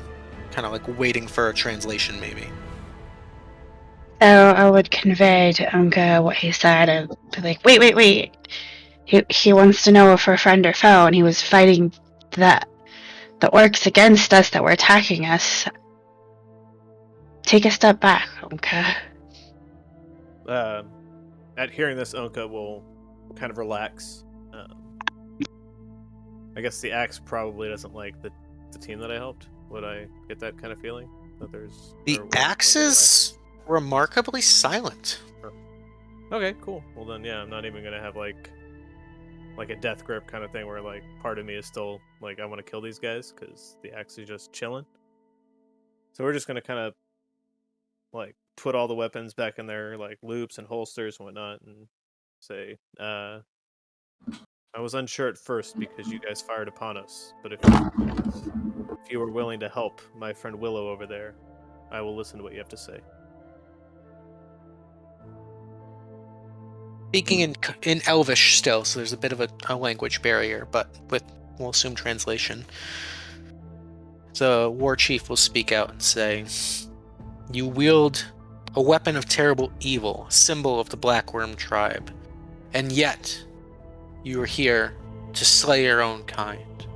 Your motives confuse me, but perhaps you will help. We are the Verdant Elk, peaceful protectors of this land. It has been our home for many generations, and yet the Black Wyrms repeatedly come and deface it, defile it, compelled by their evil patron to do so. Their hunger is endless, knows no bounds. They must continuously expand, hunt, kill, steal, whatever they need to do to survive. And we, their closest neighbors, unfortunately, must also share in this burden. Our sacrifices and blood shed on both sides is endless, and yet it is our duty to protect this sacred land. As you can see, as part of our sacred traditions, we put up these idols, these totems, to bless the land in the name of the Verdant Elk. The Black Wyrms have been busy, it seems, defiling, destroying these totems wherever they stand in preparation for something. We of the tribe fear they plan something greater. We are traveling to our sacred grove, a site of ancient and great power, for guidance. The Elk itself will speak to us and guide us. If you are truly a friend of the Verdant Elk tribe, you will join us in help in defending this site, in case the Black Wyrm should arrive.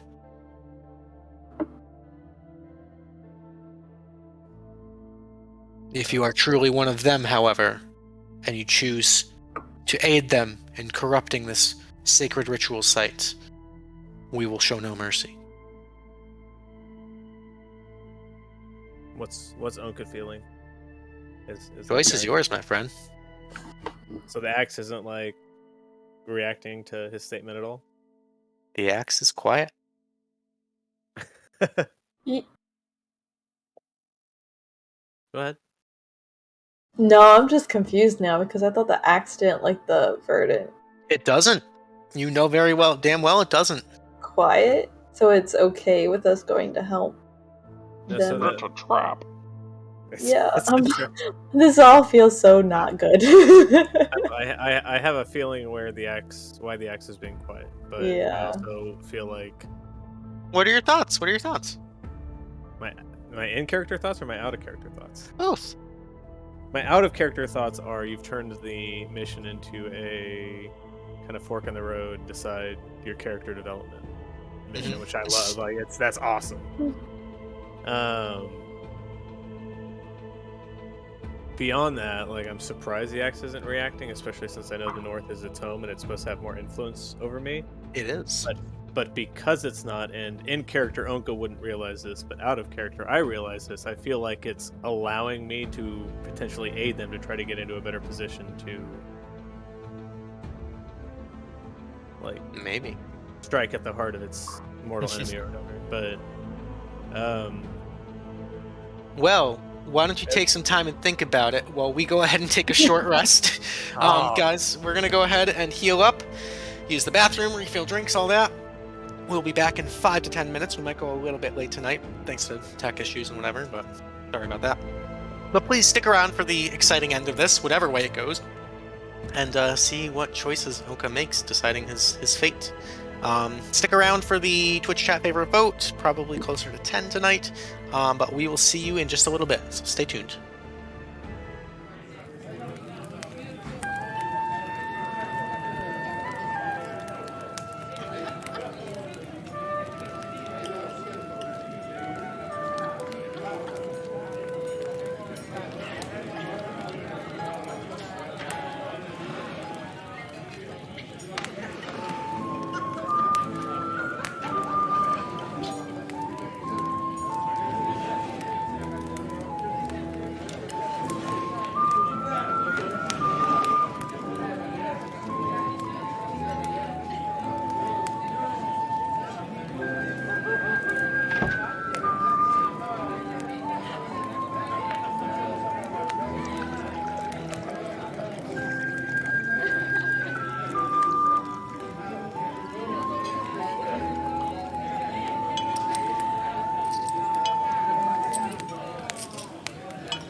Okay, sorry about that, guys.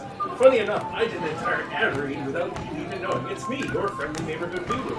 Two things. We're going to run a fun little prediction tonight, seeing which way Ownka chooses to bring his story. In addition to that, we'll talk to you guys about Reaper Miniatures. You saw that link right there in chat. Well, that's our affiliate link with Reaper Miniatures. Cheap, affordable paints and miniatures for your tabletop gaming needs. They have fantasy, futuristic, and other genres available for purchase. Every purchase that you make through their website using our affiliate link goes toward credit for the game room, where we can get freebies to give you guys some stuff to try. So if you guys have a home game, or you want to try painting, let me know. Because I can get you guys set up with some interesting paint stuff and help people with painting all the time. So, I'm going to send you back to your phone, Karen. Thank you all for listening.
Alrighty, welcome back, ladies and gentlemen, to the game room. Thank you so much for hanging out through that short rest. We are all topped off, healed up, and we've got some discussions to have here. Refilled, So if you will.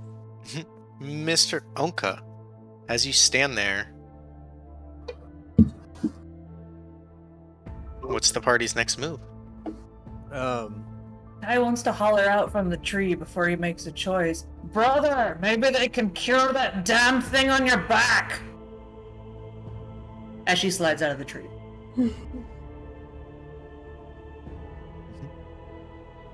That is a very good point, Ty. Ultimately, so I'm going to kind of look around and address the group and say, ultimately, this is a group decision. None of you are here against your will, and I want your input in this all the way through. I will say that I am leaning toward helping defend the innocent at their ritual site. Ever since we lost some of our own to the crew spawn, I have wanted nothing more than to protect all of us and as many innocents as possible. Helping them kind of follows in that path. But I will listen to all of your counsel.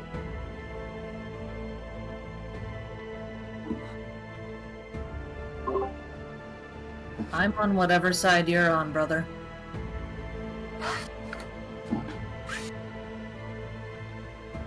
Uncle will kind of reach down and clasp her shoulder, kind of in like a brotherly kind of way, and smile before looking at the rest of the group.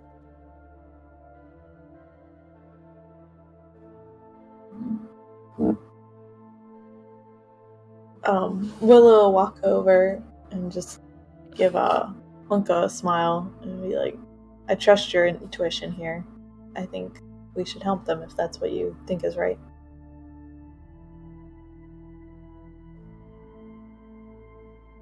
Ciarenne, any words of advice here? I mean, I'm all in favor of the people who bring animals to the fight. I apologize that I struck one of them. Yeah, I'm gonna pretend I didn't see that. At least I didn't incinerate one, and he's gonna like kind of under his like try to hide that he's pointing at Willow. We do. I'm sorry. As Ty looks them over and tries to see if there's anything useful that she can salvage and not cause a war. Finally, Uncle will look at Gregor. Say, you had an older appearance when we met, my mentor. But a mentor you became. What is your advice here? At this time, it's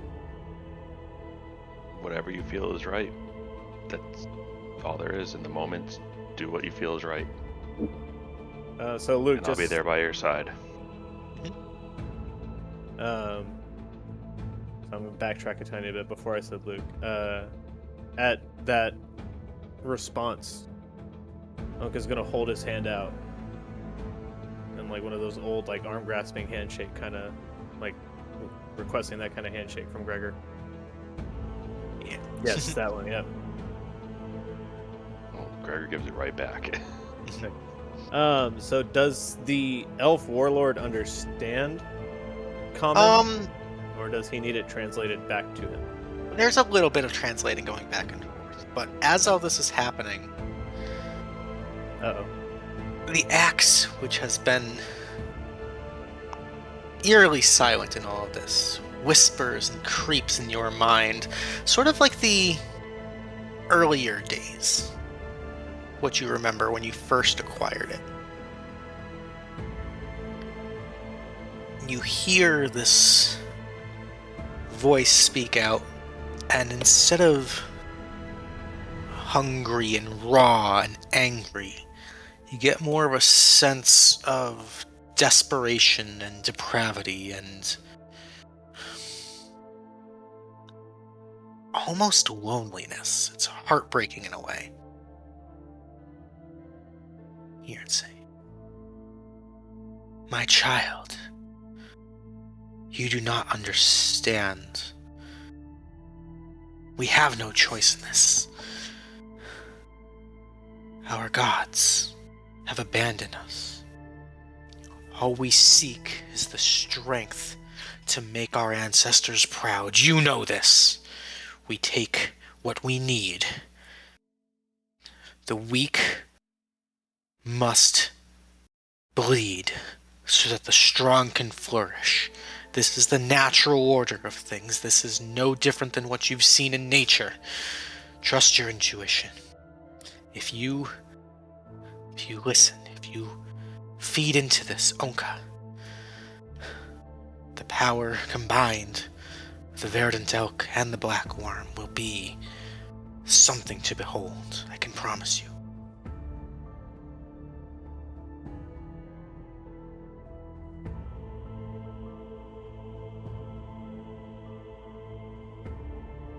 The war chief kind of looking around and seeing a general consensus amongst the party, kind of looks over. You can see the other archer there kind of tending to the dead and just, you know, kind of doing some last rites sort of things as this conversation's happening.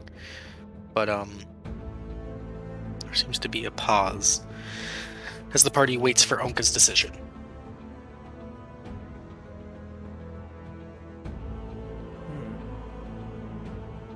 The group would kind of see me as I go to leave. Gregor just kind of stop and freeze as I listen to the voice in my head.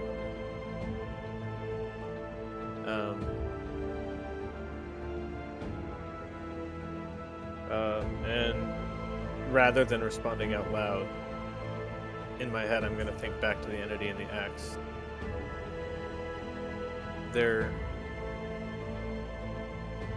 Just because you're not strong doesn't mean you can't flourish. And just because you're strong doesn't mean that you have to bleed the weak. I have had a calling to defend the innocent. And that is what I'm going to try to do today. Maybe it is time that your tribe and your gods learn mercy.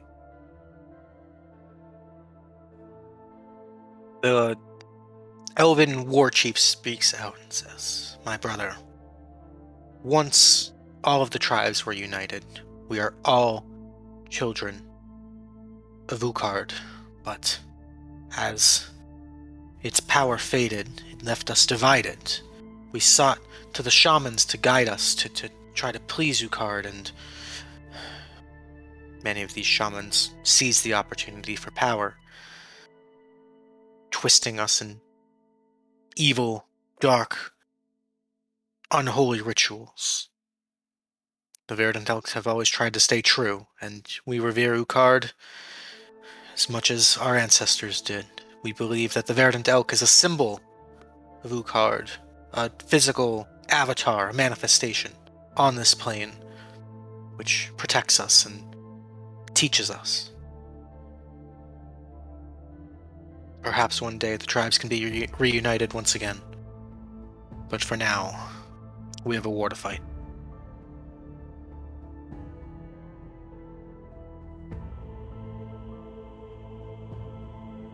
I'm gonna step up and say to him, "Consider me your ally then."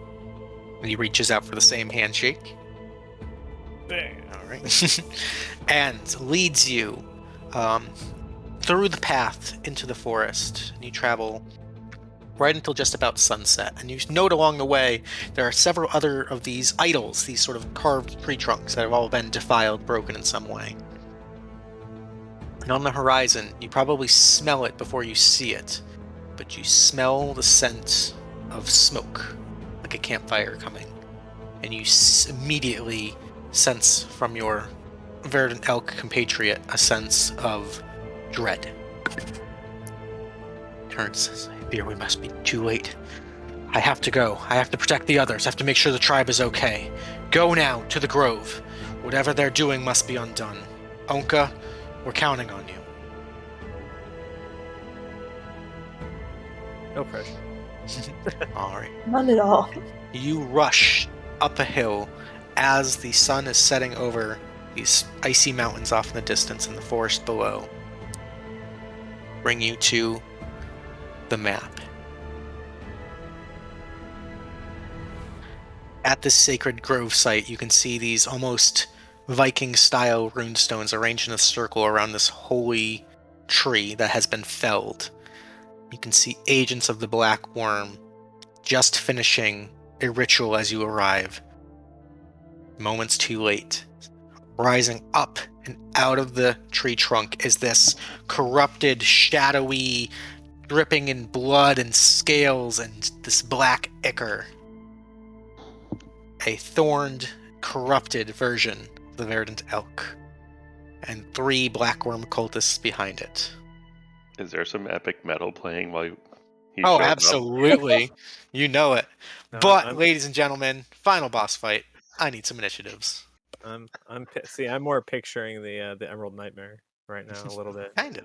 Oh no, this is like 100% Ike Thier. This is literally like the... At the same time, I'm pretty sure that's probably the same lore that Oh. WoW got Cenarius and the Emerald Nightmare from, though. Kind of, yeah. Probably. Shit, It's tangential. Click me. Oh, I just like the corrupted elkish god or whatever. Yeah. Yeah. Can't I click on my icon? Oh, because I got the ruler. Tool. Yeah. I'm slowing. I did that same thing. Alrighty, everybody in? Looks like everybody. We can go first. Alrighty. Top of the round, you see these 2 black Abishai, these draconic, twisted, corrupted members of the Black Wyrm tribe, immediately vanish in darkness. Oh, that's fun. Mm-hmm. So it is going to be... Oh, darkness is no bueno. So we're gonna kind of play it fast and loose, but that black aura, which all of you should see, is magical darkness. Okay. And they're going to move up, kind of carrying the darkness with them. Oh, fun stuff. That'll bring us to Willow. Yes. Okay. Oh God. Okay. I don't really. What does? I don't even know what to ask here. I guess. What was that? So do the things. The things. I'm gonna cast Tasha's Mind Whip on the big scary deer. Okay. He's gonna make an intelligence save. Yes. Okay. That is a failure, but he will use one of his legendary resistances to succeed instead. Oh, So he will Okay. take half damage, so he's going to take 6 points of psychic damage. Alright. Well, at least he used one of them. Right? Yep. Alright, that's all I got.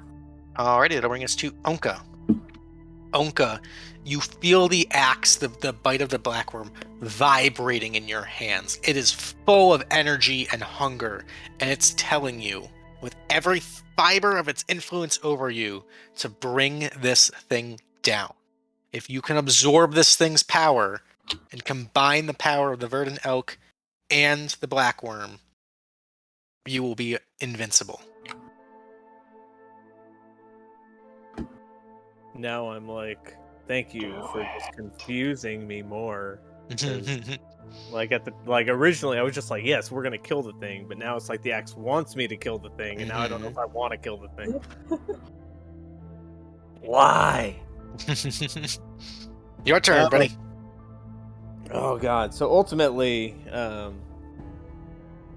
between it just looks like whatever this was meant for has been corrupted to Ownka, because this giant beast does not look like what. No, it's you very much get the sense that you were too late to stop them from corrupting this. Now it's a matter of, can you fix it? See, I'm just confused as to why the axe is on my side also. That's really where I'm at.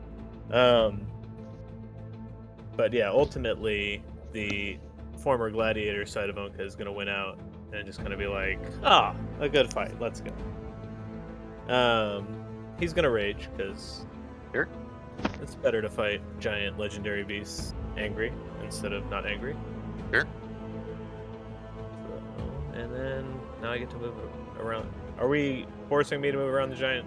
Yeah, you cannot move through the stones there. Oh, fine.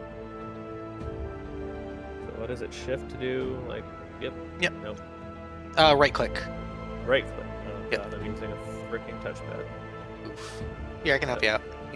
5, 10, 15, 20, 25, 30. I have 40 while I'm raged.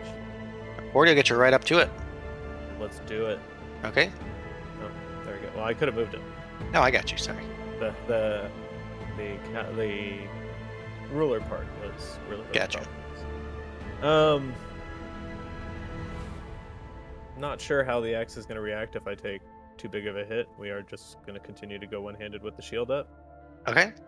And we're a little apprehensive. This thing looks pretty big, so we're not going to go super reckless yet because we don't want to like overexpose ourselves. Okay. A 20 will get through. 12. And that's going to be 12 points of damage on it. And as you strike out, even though it seems corrupted, as it bleeds, the bite of the black worm seems to just like drink the blood out of this thing. I'm not sure I'm going to worry about that at this point. Okay. Like, I feel like I've made the right choices, and yeah, so I feel like I'm doing the right thing.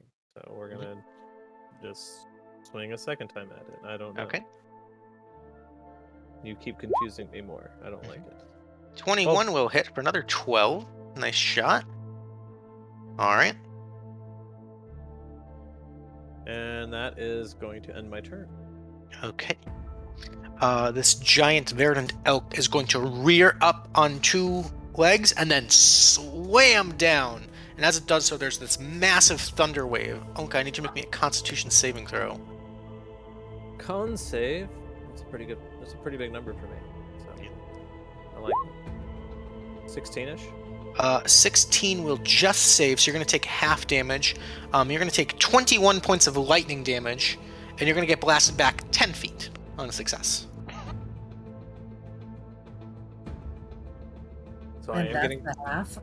Yeah, that's fine. Like, That's on a pass. The fun part is that still wouldn't have been enough to trigger the axe. Correct. 21 is not half of your total health. Well, no, I'm saying if I had Oh. if I had failed, that still was the half. Yeah, it was a damage roll.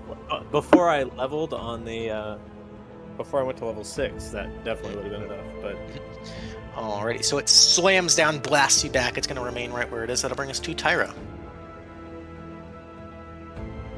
Okay, so these large rock outcroppings are kind of could maybe be shelter, perhaps? Definitely, they are absolutely covered. I just didn't do that dynamic lighting because it'd be an ugly map.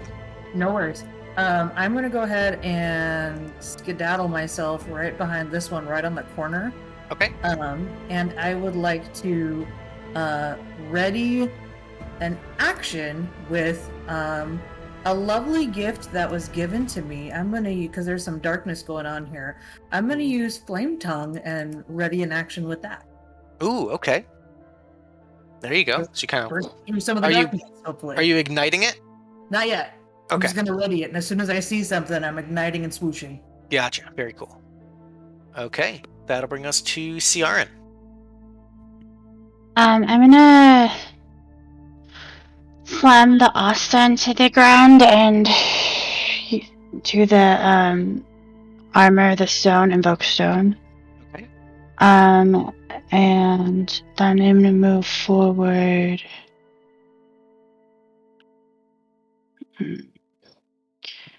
Probably to like here. what does Invoke Stone do? It gives you 1 more AC. Everybody in the aura? Everybody in the aura. And then for bonus action, I will inspire Ownka. Okay. Actually, no, I'll heal him because he's got hit and I don't want him to Very good. get. Okay. Give me a second. I don't want him to get angry. I wouldn't like him when he's angry. For Alright, 9. 9 health back. That's it. Alrighty, that'll bring us to Gregor. Alright, Gregor's gonna come around kind of following Ciarenne and go, oh no, we're not playing this sort of games, when he sees the two just spheres of blackness along everything, and he's gonna cast Daylight centered roughly where a death metal deer is standing. Okay, what's the radius on Daylight? 60 feet. 60 feet radius. Yeah, it's giant. That would be enough to dispel most of the darkness around both of them. Yeah. Oh no, we're playing this fair. And that's my turn. So as the daylight shines, the darkness aura is eliminated for the time.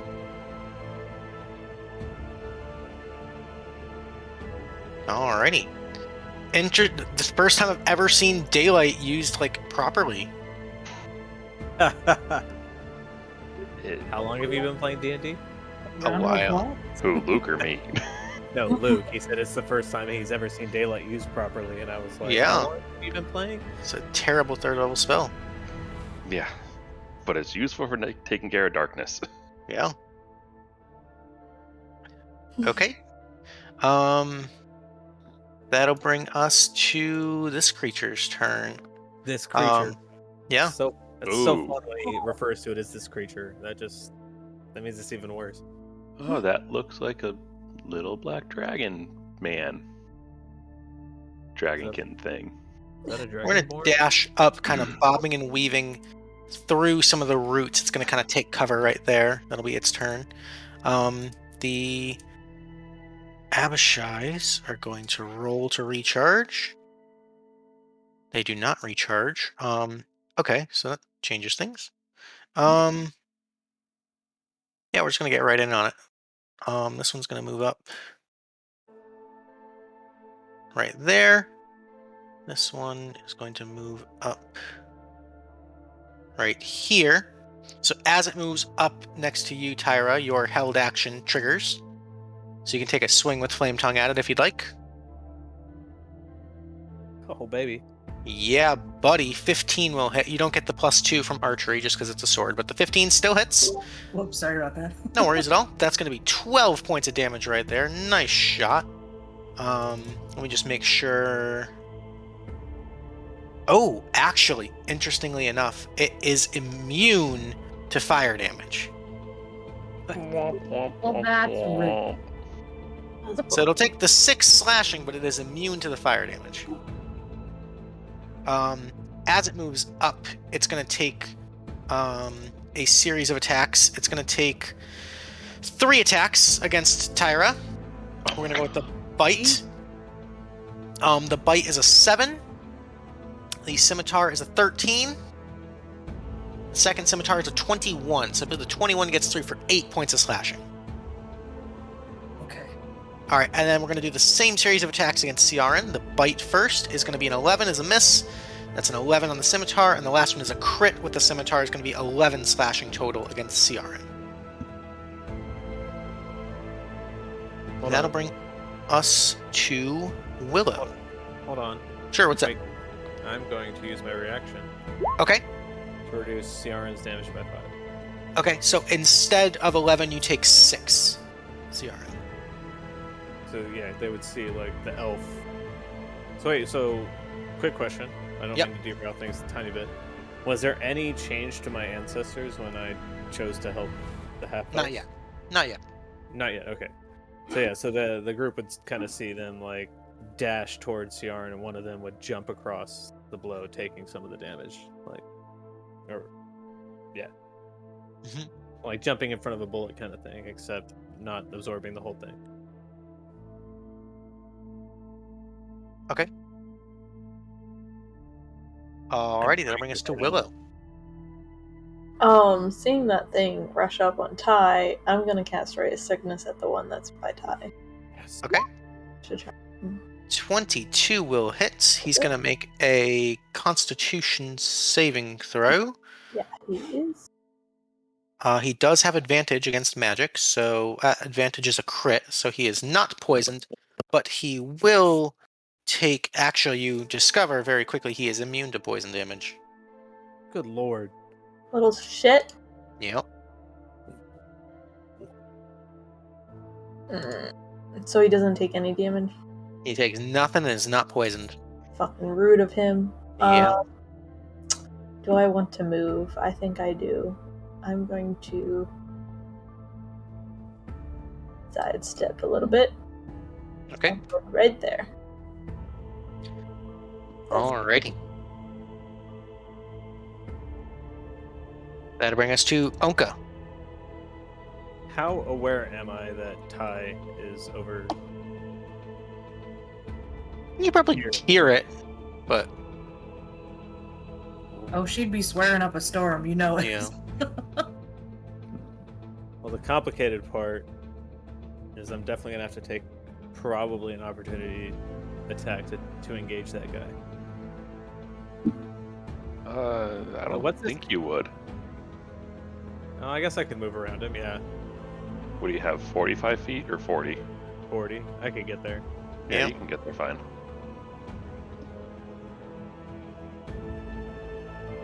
So Ownka, having learned to kind of control and still be able to think somewhat competently in his range now that he's level 6. Not that levels are actually a thing in the game, but you know what I mean. He's going to kind of assess the whole situation, and as much as he wants to attack the deer, he wants to make sure his friend Ty, or his clanmate Ty, better put, does not die. But he does recognize the threat to Ciarenne and Gregor. So as he is moving over here, he is going to kind of turn and throw one of his axes at this guy. Okay, so at disadvantage. Yes. Yep. Until y'all tell me that that is not a thing anymore. Mm-hmm. Come on! 16. At disadvantage, 16 will hit. Yes! That is a magic weapon, so that's going to be 10 plus the 2 is 12 points right there. Nice shot. Slashing damage, and then so that would have kind of been like halfway there. I'd have thrown that. I'd have turned Yep. around and had the axe ready to come down on this guy. Okay. And so this is normal roll, one-handed. Let's go. 19 will hit. There we go. That's going to be For 8 8. points there. Nice shot. And after that, that is gonna be the end of my turn. I'm gonna hope that the death metal deer doesn't do anything super crazy. And All right. Let's see here. Death metal deer is going to. Oh, I don't care what its name originally was, it's now Death Metal Deer. It's gonna actually back up slightly, lower its horns, and then just dash straight towards Ciarenne. I'm not And- okay with that. As it dashes, it's going to get its charge ability. It's going to then attempt a ram attack against you. That's going to be a 23 to hit Ciarenne. Okay. So that's going to be 20 points of bludgeoning plus an additional 15 for 35 on the charge attack. Oh, Jesus. And I need you to make me a strength saving throw. It's never a statement you want made toward your healer. Alright, so you are knocked prone Shit. as it just full force slams into you. Shocks of lightning going everywhere. It knocks you prone. It's then going to proceed to try to trample you. So it's going to make, as a bonus action, it'll make a hoof attack at advantage, which is a 23. So the 23 is going to hit for 22 points of bludgeoning. Okay. Alrighty. That'll be its turn. That'll bring us to TyRah.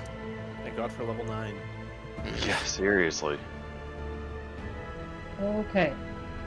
So I noticed that Flame Tongue didn't do much, and I saw the magic's whiz by me and not do anything, and I see Mhm. Ownka actually make something of this dude by hitting him. So I said, okay, I guess we're going old school. I'm gonna bring out both my hand axes, one in each, Okay. and give it a 1-2. Let me take my archery off. Do I just roll it twice? Yep. Alrighty, and those are non-magical hand axes? They're just normal. Okay, unfortunately, you strike out, and as you hit it, your non-magical weapon simply... Oh, no, it's only resistance. Okay, so it still will take damage, just half damage. My bad. The 13 is going to be a miss, but the 16 gets through, but instead of 6, it's only going to do 3. I feel useless. Yeah, you're a little baby in this mission. It's a I'm little small. tough. It's a little tough, but you're contributing. You're helping. All right. Anything else for TyRah? I'm gonna get out of dodge. This thing is gross.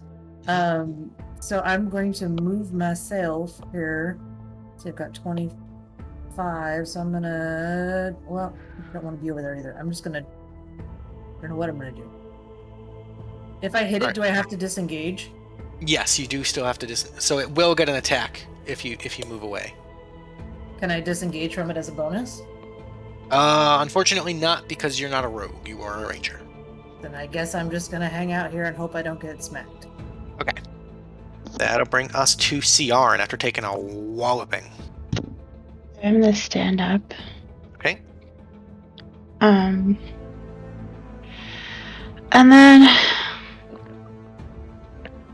I think I'm gonna cast Wall of Thorns. Okay. Like through here. Okay. Actually, can I do a circle one like around them? Sure. You can go ahead and try to draw it to the best of your ability if you want. Okay. Here, only help. It's a 20-foot radius, I think. Yeah. So, I can't draw this. Ping where you want the center of it. Like that, I guess. Okay. It's not. Well, I would rather encase this guy because it's gonna. Kind of like that.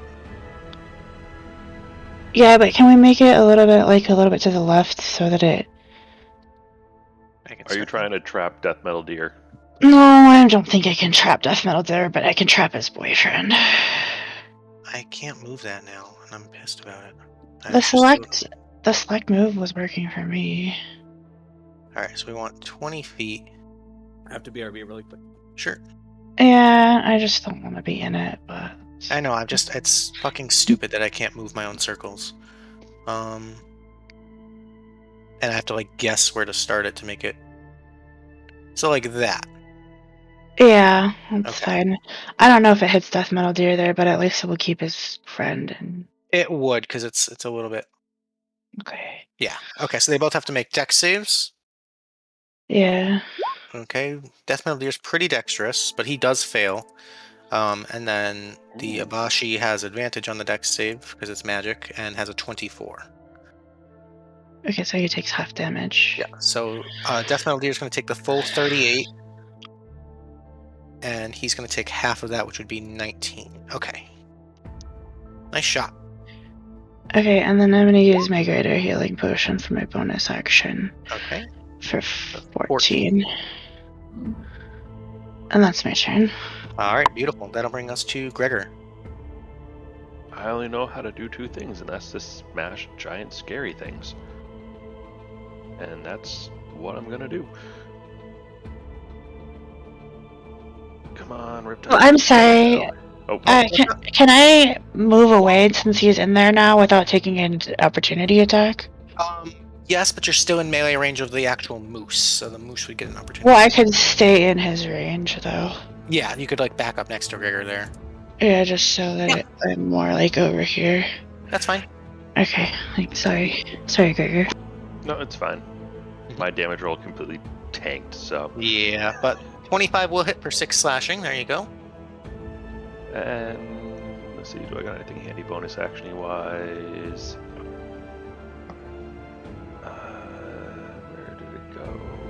No, I didn't press spiritual weapon for once. Shit.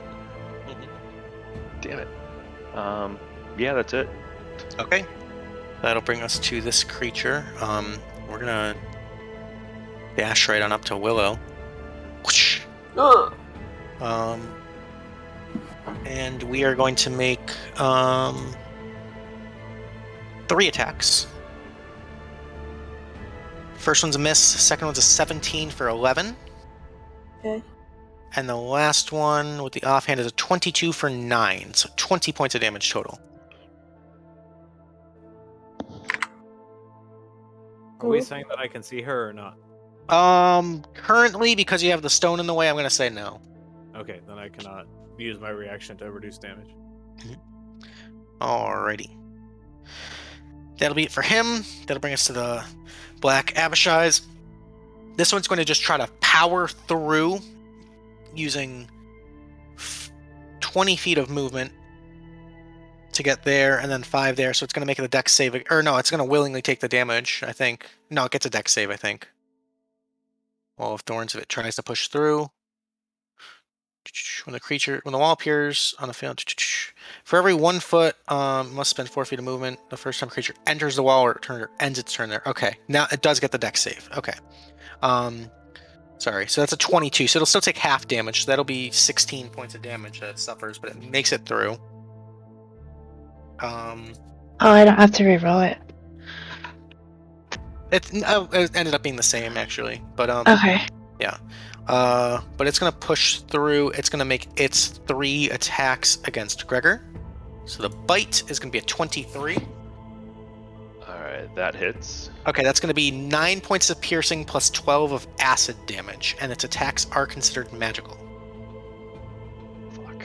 Yeah, so that's gonna be 21 total there. This is when it starts hurting, though. Does armor... I just gotta double check armor the key receive it specifies magical or not. Yeah. And then the scimitar attacks are going to be a miss and a 22. 22 is going to hit for 5 points of magical slashing. Yeah, funny thing is it doesn't mention it either way, so I'll just take the full 21. And then what'd you say the slashing was? 5. 5 minus 2. Yeah. No, that one's actually still magical as well. Okay. Yeah. This one's going to do the same round of attacks against Ownka over here. So Ownka, the bite is going to be a 19. Miss. That's a miss, okay. And the scimitar is going to be a 23 for 8 and a 15. Not half to 4 because it is considered magical slashing. It was 8, and then what was it that you said after the 8? The other one is a miss with a 15 to hit. Oh, okay. I thought there was some more after the 8. Nope. That's it for that. That'll bring us to Willow. You got this guy up in your grill. Yeah, about the deer though. Yes. About that deer though. About that death metal deer though. So they, like, the corruption they did, does it seem to be like can I tell that it's like a spell, or like it's like they finished a ritual and then like that's it? You know, as far as like something that could be dispelled, yeah, probably probably not. But it does seem to be some sort of like ritualistic corruption. If you'd like, as an action, it would take your turn for the turn. You can make an Arcana check to try to deem something out of this sort of nature. Yeah, let's do that. Okay, go ahead and roll Arcana. You ain't got no idea. This is some ancient. This is some backwoods freaking Viking metal fucking this crazy. This deer no. This death metal deer though, you know. That was my full action. So, yeah. I'm a run. I don't even care. You know? 5. 50. I'm running away. Alright, he's gonna take an opportunity attack. You know he will. That's a miss with an 11. Fuck yeah. Risk Alright. it. Risk it. We're done, baby. Yeah. Alright. That'll bring us to Ownka.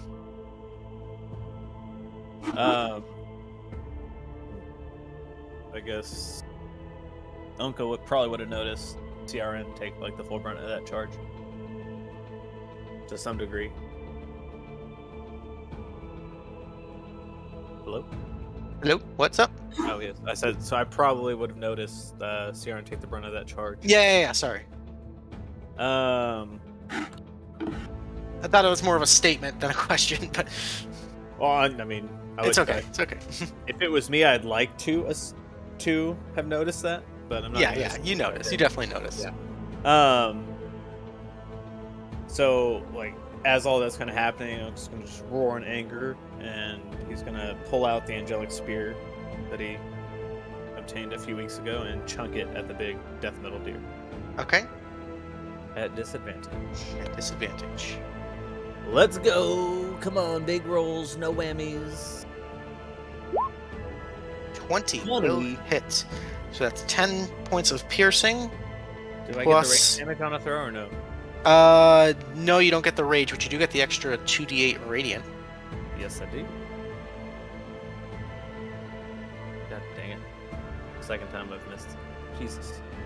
How do you 2d8? There we go. Yep. Got it. So 23 points of damage total on the big death metal deer, and you hear in your voice screaming, "No, you fool! You bumbling idiot! No, it's mine! Mine only! Put it down! Now!" And it's just screaming bloody murder in your ear. What am I putting down? Your weapons, other than it. Well, luckily I threw that one. Yes. So that one's already gone. We're going to turn around and take a one-handed swing at the guy that I need to have. Oh, Jesus. Why is my touchpad not working?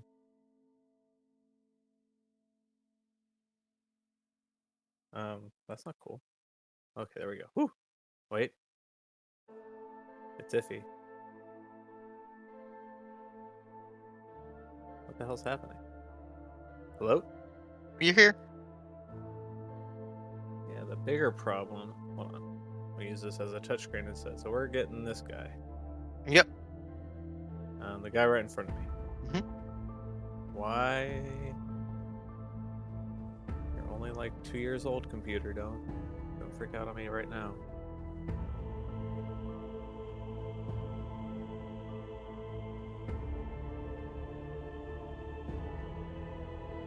Normal roll. Let me see if I can roll it for you there. I got it. Oh, there we go. We got it. Okay, 26. There we go. Big old hit for 12. 12 on this dude next to Nice. us. Very nice. We're gonna end the turn. Okay, that'll bring us to Death Metal Deer, because why not? Alrighty, we are going to... We're just gonna make a gore attack at Gregor, right where we are. We're doing okay. Gregor, that's gonna be a 19 to hit. That doesn't hit. Ooh, okay, yeah, you just kind of full face tank that thing. That's its turn. That'll bring us to TyRah. Okie dokie. Finished him. So I am going to try doing that dual attack again at this fella right up next to me. Okay. So we would do that.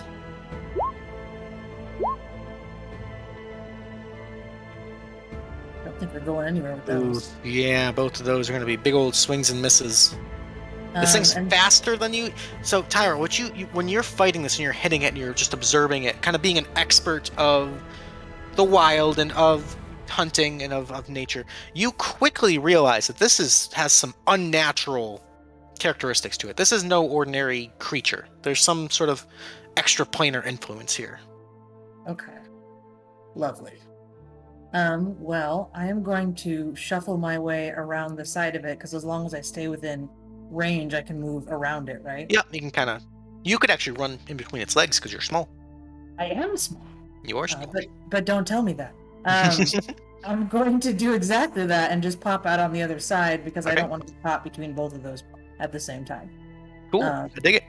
And then I will end over here. Alrighty, that'll bring us to Ciarenne.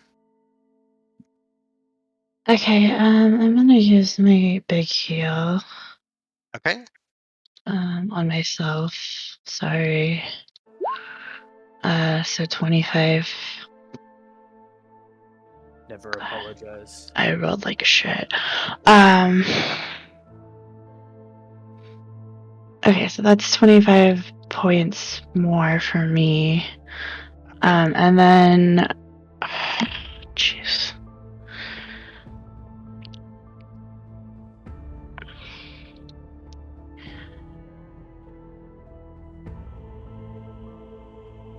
I guess I'm just gonna,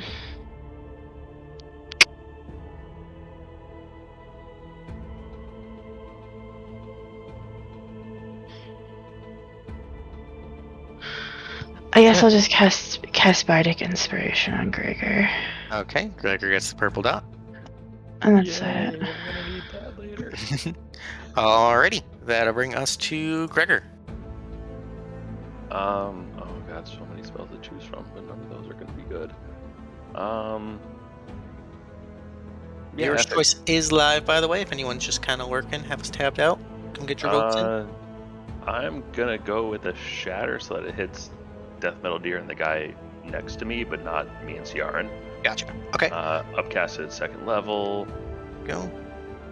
So the They need The a con Abishai- save to get to 14. Okay, the Abishai succeeds, and the Death Metal Deer, Constitution's pretty high, also succeeds. So they're both going to take half damage. He will take 7 thunder damage, and the Abishai will take the full thunder damage, or I guess the full 7. Okay. Yeah, that's it. Alrighty. This one's kind of skulking through, bobbing and weaving. It's going to move 25, 30 feet to get right there. It's going to open its mouth, and it's going to unleash this horrendous, wicked, foul, necrotic breath weapon. I'm going to need a dexterity saving throw from both Ownka and TyRah, and actually the Abishai as well. Can I? Who's doing this? This one that just ran up behind you here. Can I see this happening? Yes, you'd have danger sense. Okay, so then yep, advantage. Alrighty. Ownka succeeds, TyRah fails, and the Abishai fails. Oh boy. Oh, this is gonna hurt. Yep. Alright, TyRah, you are going to take 22 points of necrotic damage. The Abishai is going to take 22 points of necrotic damage, and Ownka, you are going to take half that. You're going to take 11 points of necrotic damage. Is necrotic like I lose max hit points? Nope. Is that what that... No, okay, just a damage type. Okay. Just a damage type, yep. Yeah, it's not the I'm old school down. versions where it was really, really bad. Yeah. Well, that's still a thing in 5e, right? It's just Sometimes, yeah. sometimes, yeah. That's why I It's was not as prevalent as negative energy was in 3. Yeah. Alrighty, so that brings TyRah down.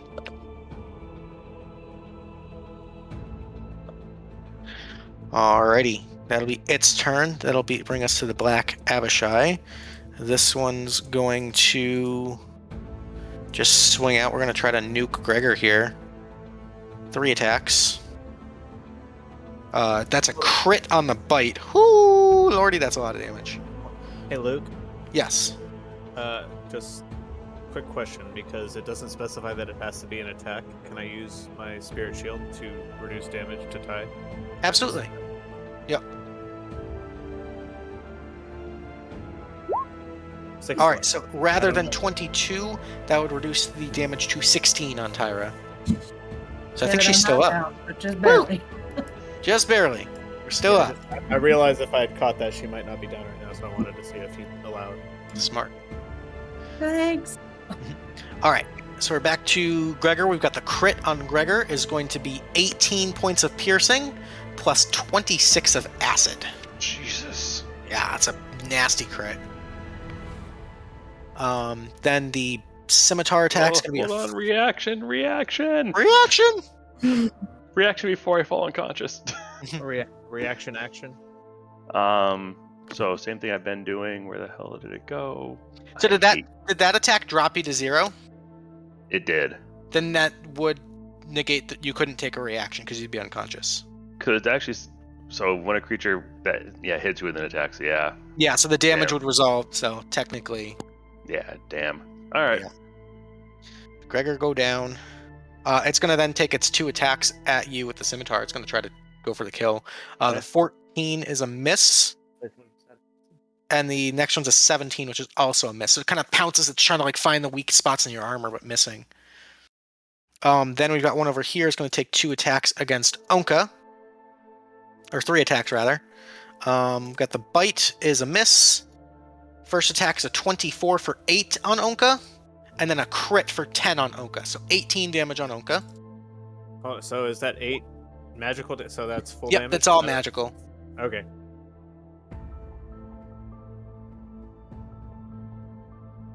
Alrighty, that'll be that for that. That'll bring us to Willow.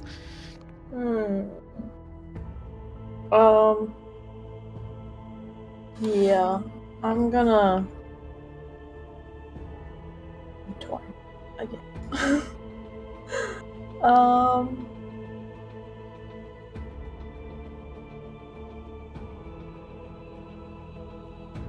Because we know the little guys are immune to fire damage, aren't they? Correct.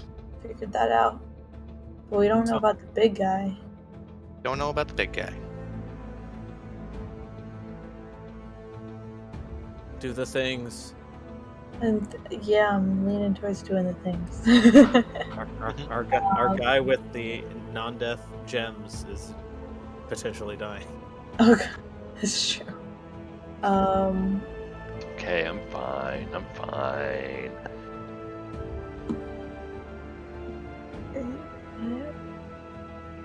Alrighty, what you got, Will? Okay, fuck it, I will...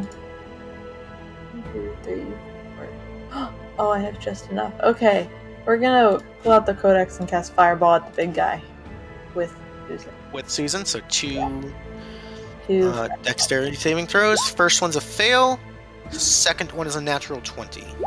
Fuck We're gonna expend the second legendary resistance to succeed on both of them. So from the first one, we'll take half. That'll be 14, and the second one will be half. We'll take 12. So still 26 points of damage, but Yeah. Oh yeah, it's not gonna...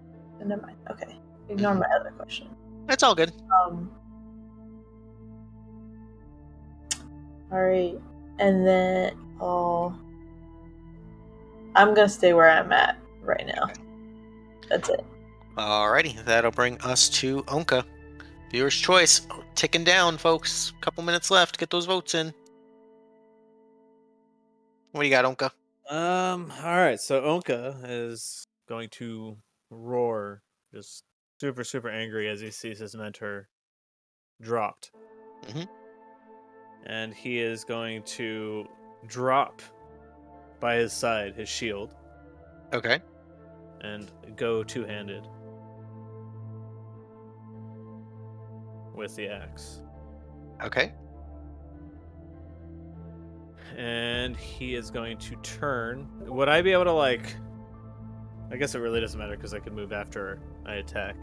As long as I don't move out of range of the guy, no attack of opportunity, so, right? Mhm.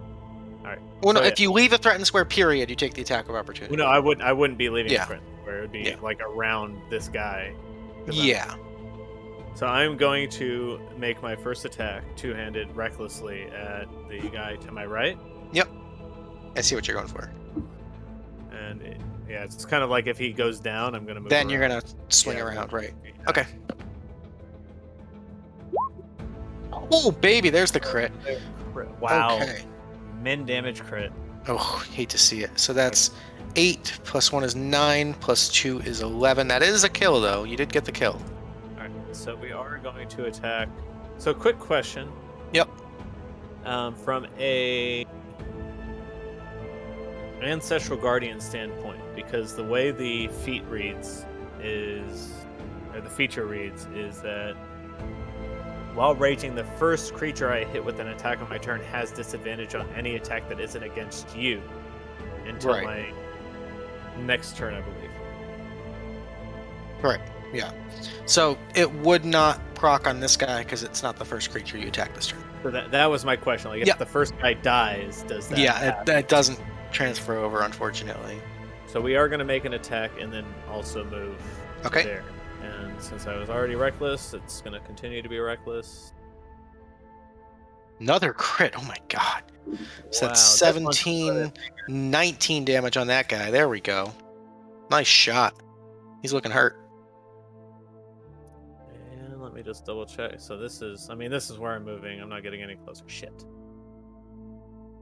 And yeah, I'm actually gonna pop as a bonus action my potion of greater healing. Okay. 4d4 plus 4.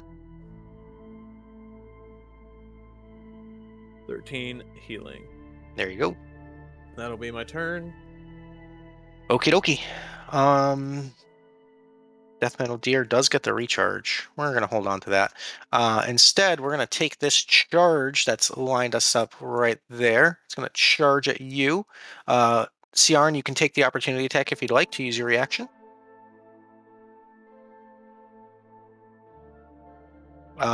20 will hit for 3. That's not the right damage. It should be 1d6 plus dex. Plus 1d6 fire. I don't know. It hasn't been changed. I don't know how it got fucked up. Although Yeah. I feel like when they went dark mode, they fucked up a bunch of stuff on my character. Yeah. So it'd be 2d6 plus your dex. Um, 8 points. 8. Okay. Alright, so it's going to charge you, Ownka, and it's going to make a ram attack.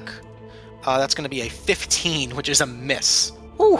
Even So you kind of just turn and just like take the bite of the black worm and just like straight up just block it. And it's almost this like anime moment where you're just like holding the thing back with all your strength.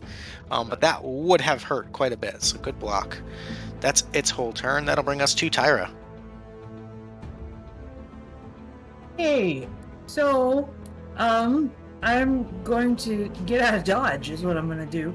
I'm going to move myself up over here behind this rock. Cool. Because I don't like being this close to people. It makes me uncomfortable. Social distancing. Social distancing. I'm small. I don't like people. I'm also going to cast Hunter's Mark Ooh, okay. on this dude right here. Okay. And then I'm going to check myself a greater healing potion because I'm ouchie. Okay. That'd be 4d4 plus 4. Huzzah. D4. Oops. Sorry. Okay. You want me to do 3 more? Sure. Okay. Whatever works. Oh, that's 3d20s. I can do math. It's fine. It's all good. Fine. D4. Let's learn how to do this. Plus. There we go. That's the plus 4, and then I'll add the 2 on top of it. Yeah, so 13 health. Great. Nice. I will take that. Alrighty, that'll be it for TyRah. That'll bring us to Ciarenne. Okay, I'm gonna heal Gregor. Okay. Huzzah.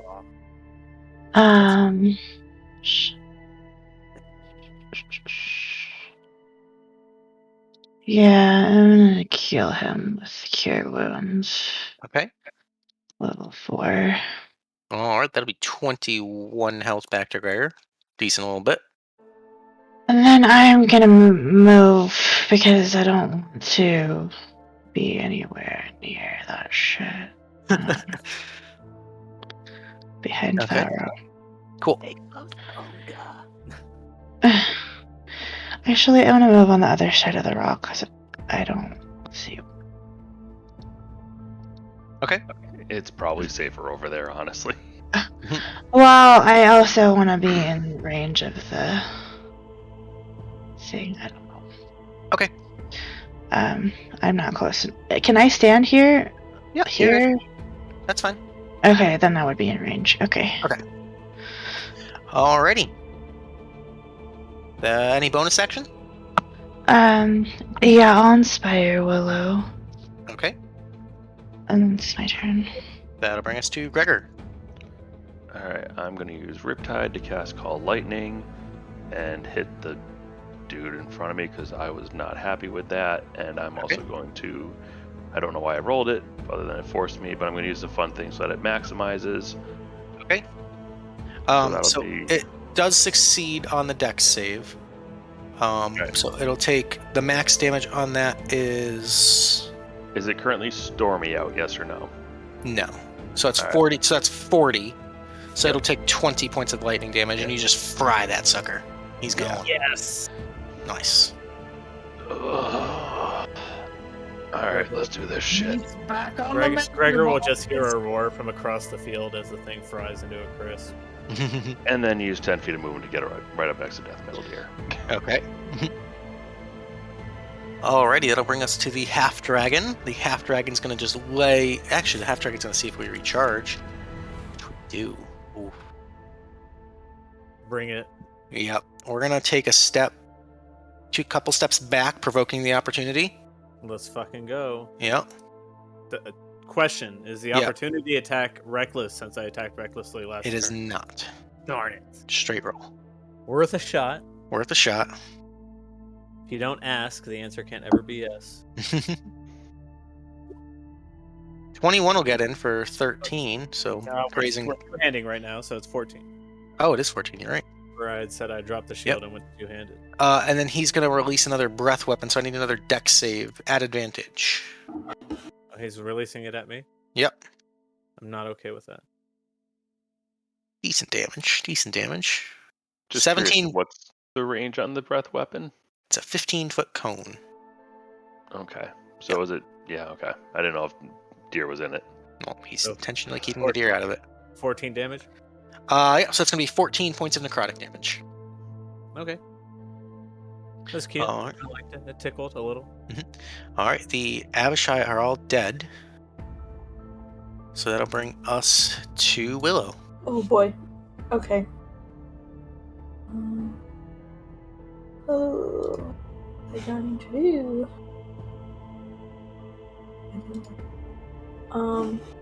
Okay. So, can I pull out my Kodak and cast double walls of fire across the big dude? Don't think you have enough Ooh. points for that. Yeah, I do. That would be 8 points. Why would it be 8? Because it's double the spell level, isn't it? It's my casting and then Susan cast it. The charges are for Susan, right? Charges for you, homie. Unless I'm reading it wrong. But I wrote it, so. Because, like, when you cast a fireball, it takes 6 charges, right? I haven't been playing that way this entire time, so if Oh, boy. I fuck that up. We'll talk. Which is I'm reading it right now. You may expend a number of charges. Oh, equal to the spell's level. Okay, so you could, my bad. You could double, left. you could double firewall it, yeah. Yeah, I would If you like like. to do that straight through the death metal deer. Okay. Just put a line right through. Like, This is going to be Okay. like the most epic death scene ever. that's one. Damn. So he's got to make some dex saves.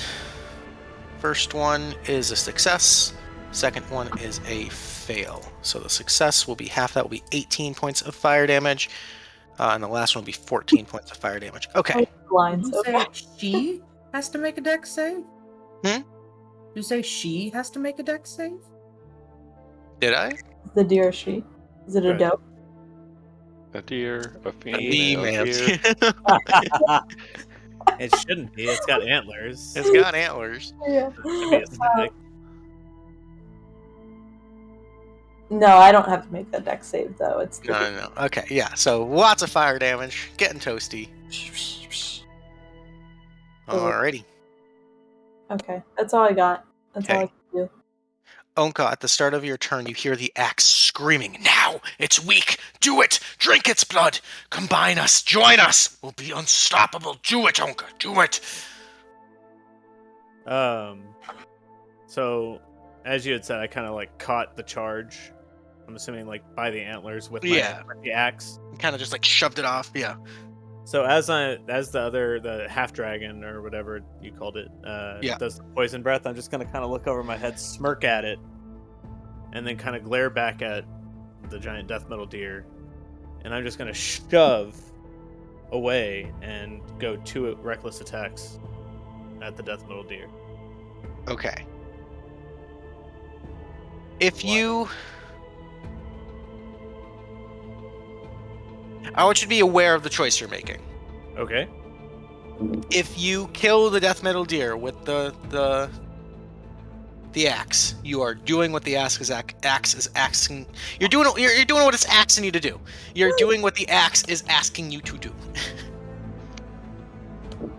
Okay. If you're okay with that, go for it.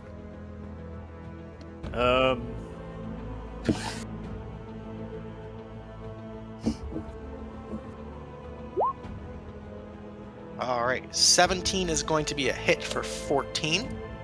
Okay. Okay. As this happens, the death metal deer drops down to one knee, and it looks like it is inches from death. And it looks up to you, and it looks with these eyes. And there's a moment there. And you can see that corruption fade for just a brief instant, and for a moment you see innocence in its eyes.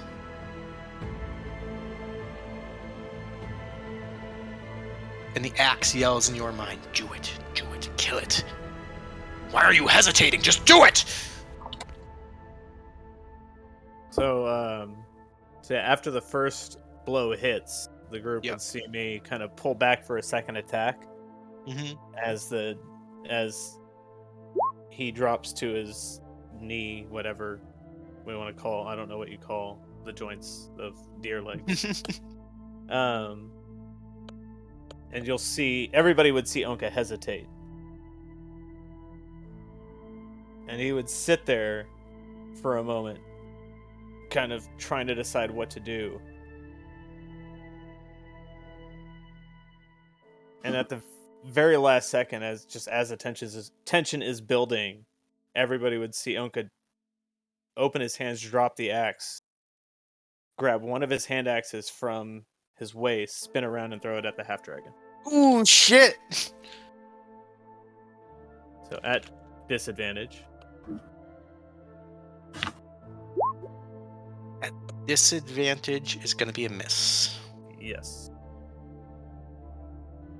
Alrighty. Death metal deer is incapacitated. It is down on the ground. It is out of the fight. TyRah, you're up. Okay, I'm gonna try to be helpful for a change. I am going to aim at this dude right here with my short bow. Go for it. There you go. That'll be a 20 to hit. And I have Colossus Slayer, and I have Hunter's Mark. Yeah, so it's an extra D8 and an extra D6. And let me get the D8. Big damage there. So that's 18 points of damage. Nice shot. Yay! Alrighty. And that's all I got. That'll bring us to Ciarenne. Okay, I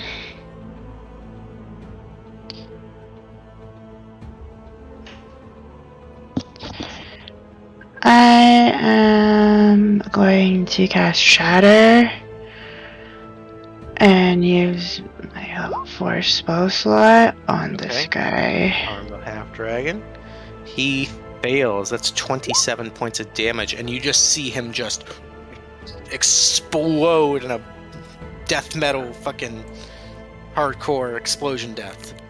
And as he does so, the last bit of the Black Wyrm influence here fades, and you can see the corruption begin to wilt and wither, leaving this broken, battered, and bloodied, innocent, but somehow still remarkably beautiful, silver, gold, and green stag laying there before you. The flames kind of still licking around it, just like barely weaving around it.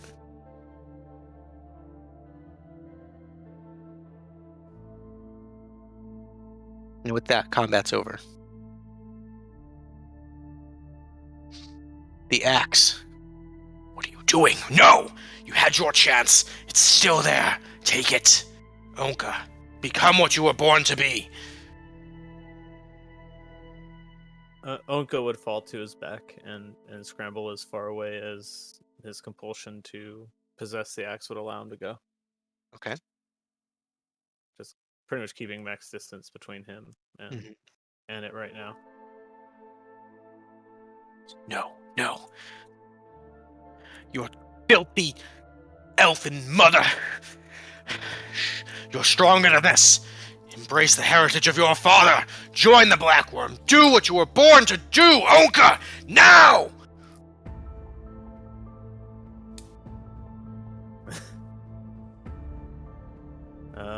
Yeah, I'm not quite sure how to react. Except that for sure definitely not gonna do it, so. Unless you're gonna make me roll for it or something. No. Willow, are you still burning this thing, or I assume you're sculpting the fire to not kill the deer at this point. Well, technically, if it dies to You're anything but muted. the axe, it's still Yeah. okay. Yeah, I guess. I Okay. don't know. She's like, sure, yeah, I picked up on that.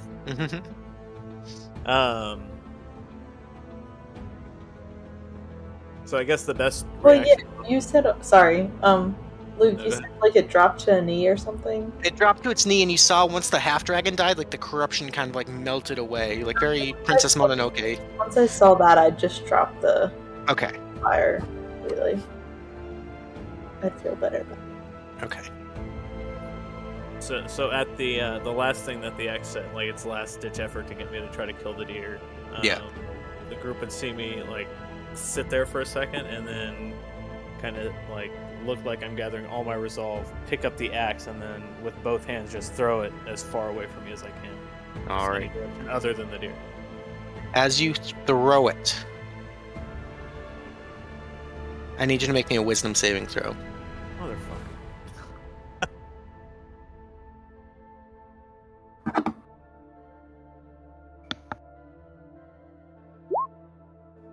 Oh, that's not bad. You pick it up and then you go to throw it, and it's all of your strength, and you just drop it at your side, but you let go. Thank God. And That's the terrible. elk, with the last bit of its strength, rights itself, and you hear this voice, this comforting, warm, almost motherly voice in your mind speak to you. My son, you are strong. But you have a family, here and elsewhere. Those you love will always be here to support you. But I'm proud of you for remembering your home. And it leans down, and the elk presses its forehead against yours. And you feel this like wave of radiant light kind of wash over you as there's this moment of acceptance, this moment of home, this moment of everything you've been looking for and longing. And as you see your ancestral spirits stand there, one the half-orc side, the other the elven mother, you see the orc just sort of start to begin to fade away. And the elven woman runs up and gives you a hug. And as she does so, as she breaks away from the embrace, her eyes kind of dart down towards your side, to where the axe was. And where the axe was is an axe, but its form has changed. And Ownka, this is your new, upgraded...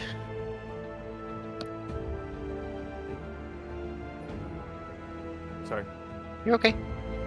This is your new, upgraded artifact weapon. This is the Antler of the Verdant Elk. Oh, good lord. As you adopt the half of your ancestry based in protection, discipline, and honor of the Verdant Elks, your ancestral guardians shift in appearance, revealing themselves to be proud chieftains of the tribe. You retain all of the benefits of the Bite of the Black Worm, while all elements of the curse are lifted. So no longer having to deal with the Berserk, no longer disadvantage on other weapons, but you still get the +1 and you still get the health. Okay.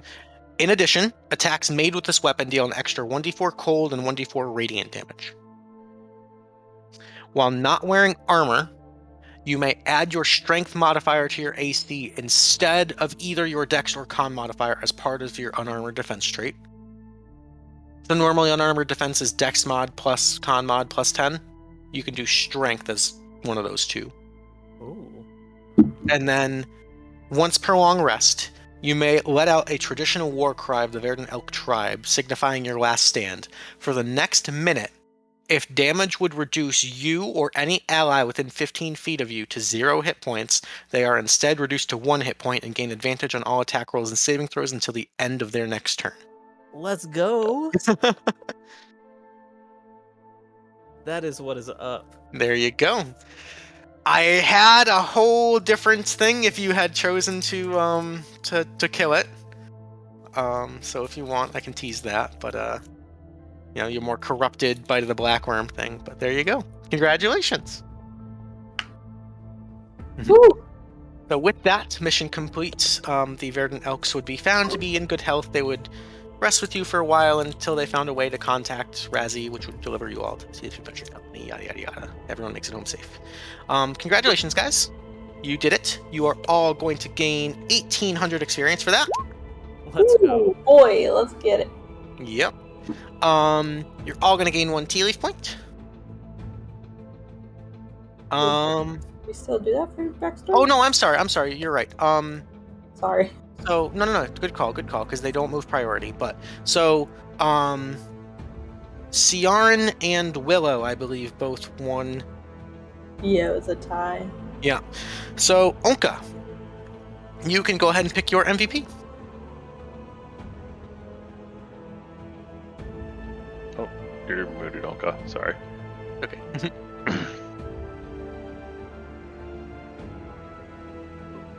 Sorry, so the tie was where? It's Ciarenne and Willow. So I will let you pick either TyRah or Gregor as the MVP. Wait, Wait. lost. So whoever gets viewer's choice can't get DM/backstory choice. So do we both get it? Since Yeah, you're both gonna get it, and then basically only one. Ownka and one other person's not gonna get the Tealeaf one. Okay, that's where I was stuck. Sorry. Yeah. So I have to choose between Ty and Gregor. Ty and Gregor. Yep. No. Welcome to my pain every week. Does fake orc or little orc get it? Yeah. No, if or sibling. so little orc doesn't get to play much with us, and just some of the stuff with her character and her class, like the way she utilized the tree and the different ways to amplify her damage. Yeah, I mean, it's cool to see somebody that I don't get to see play often play with that kind of skill level. So I'm gonna have to go with Pity. All right, awesome. So, Thanks. Pity, you can go ahead and take your bonus Tealeaf point there. Yay. You can only see Gregor lightning bolt things so many times before it's just like, yeah, it's Gregor stuff. Yeah. Hey, I dinged at least. Oh, congrats! So you're 7 now. Hi. Yeah. 7, very nice. Alrighty. But looking like a spry 3. Yeah. Alrighty, guys. Well, that's all we've got for tonight. Thanks for hanging out through some tech issues there. I was a little frustrated. I apologize, but we made it through. And we had a blast. And Erenas, I hope you enjoyed your first backstory mission. It was definitely cool. Awesome. I enjoyed how you tied like the background of the axe into my character's own ancestry. So I was unsure if we were gonna like keep that separate or. Nothing's ever on accident. On accident? On accident. It was pretty fun. We found an episode title. And on that note, I'm pretty Guys, sure we're gonna go raid out to Mr. Risky Dark Virus. Tell him Dungeon Daddy said sup with a little winky face. We love you. Have a good weekend. Take care of yourselves. Do something nice. And we'll catch ya later next time. Toodles.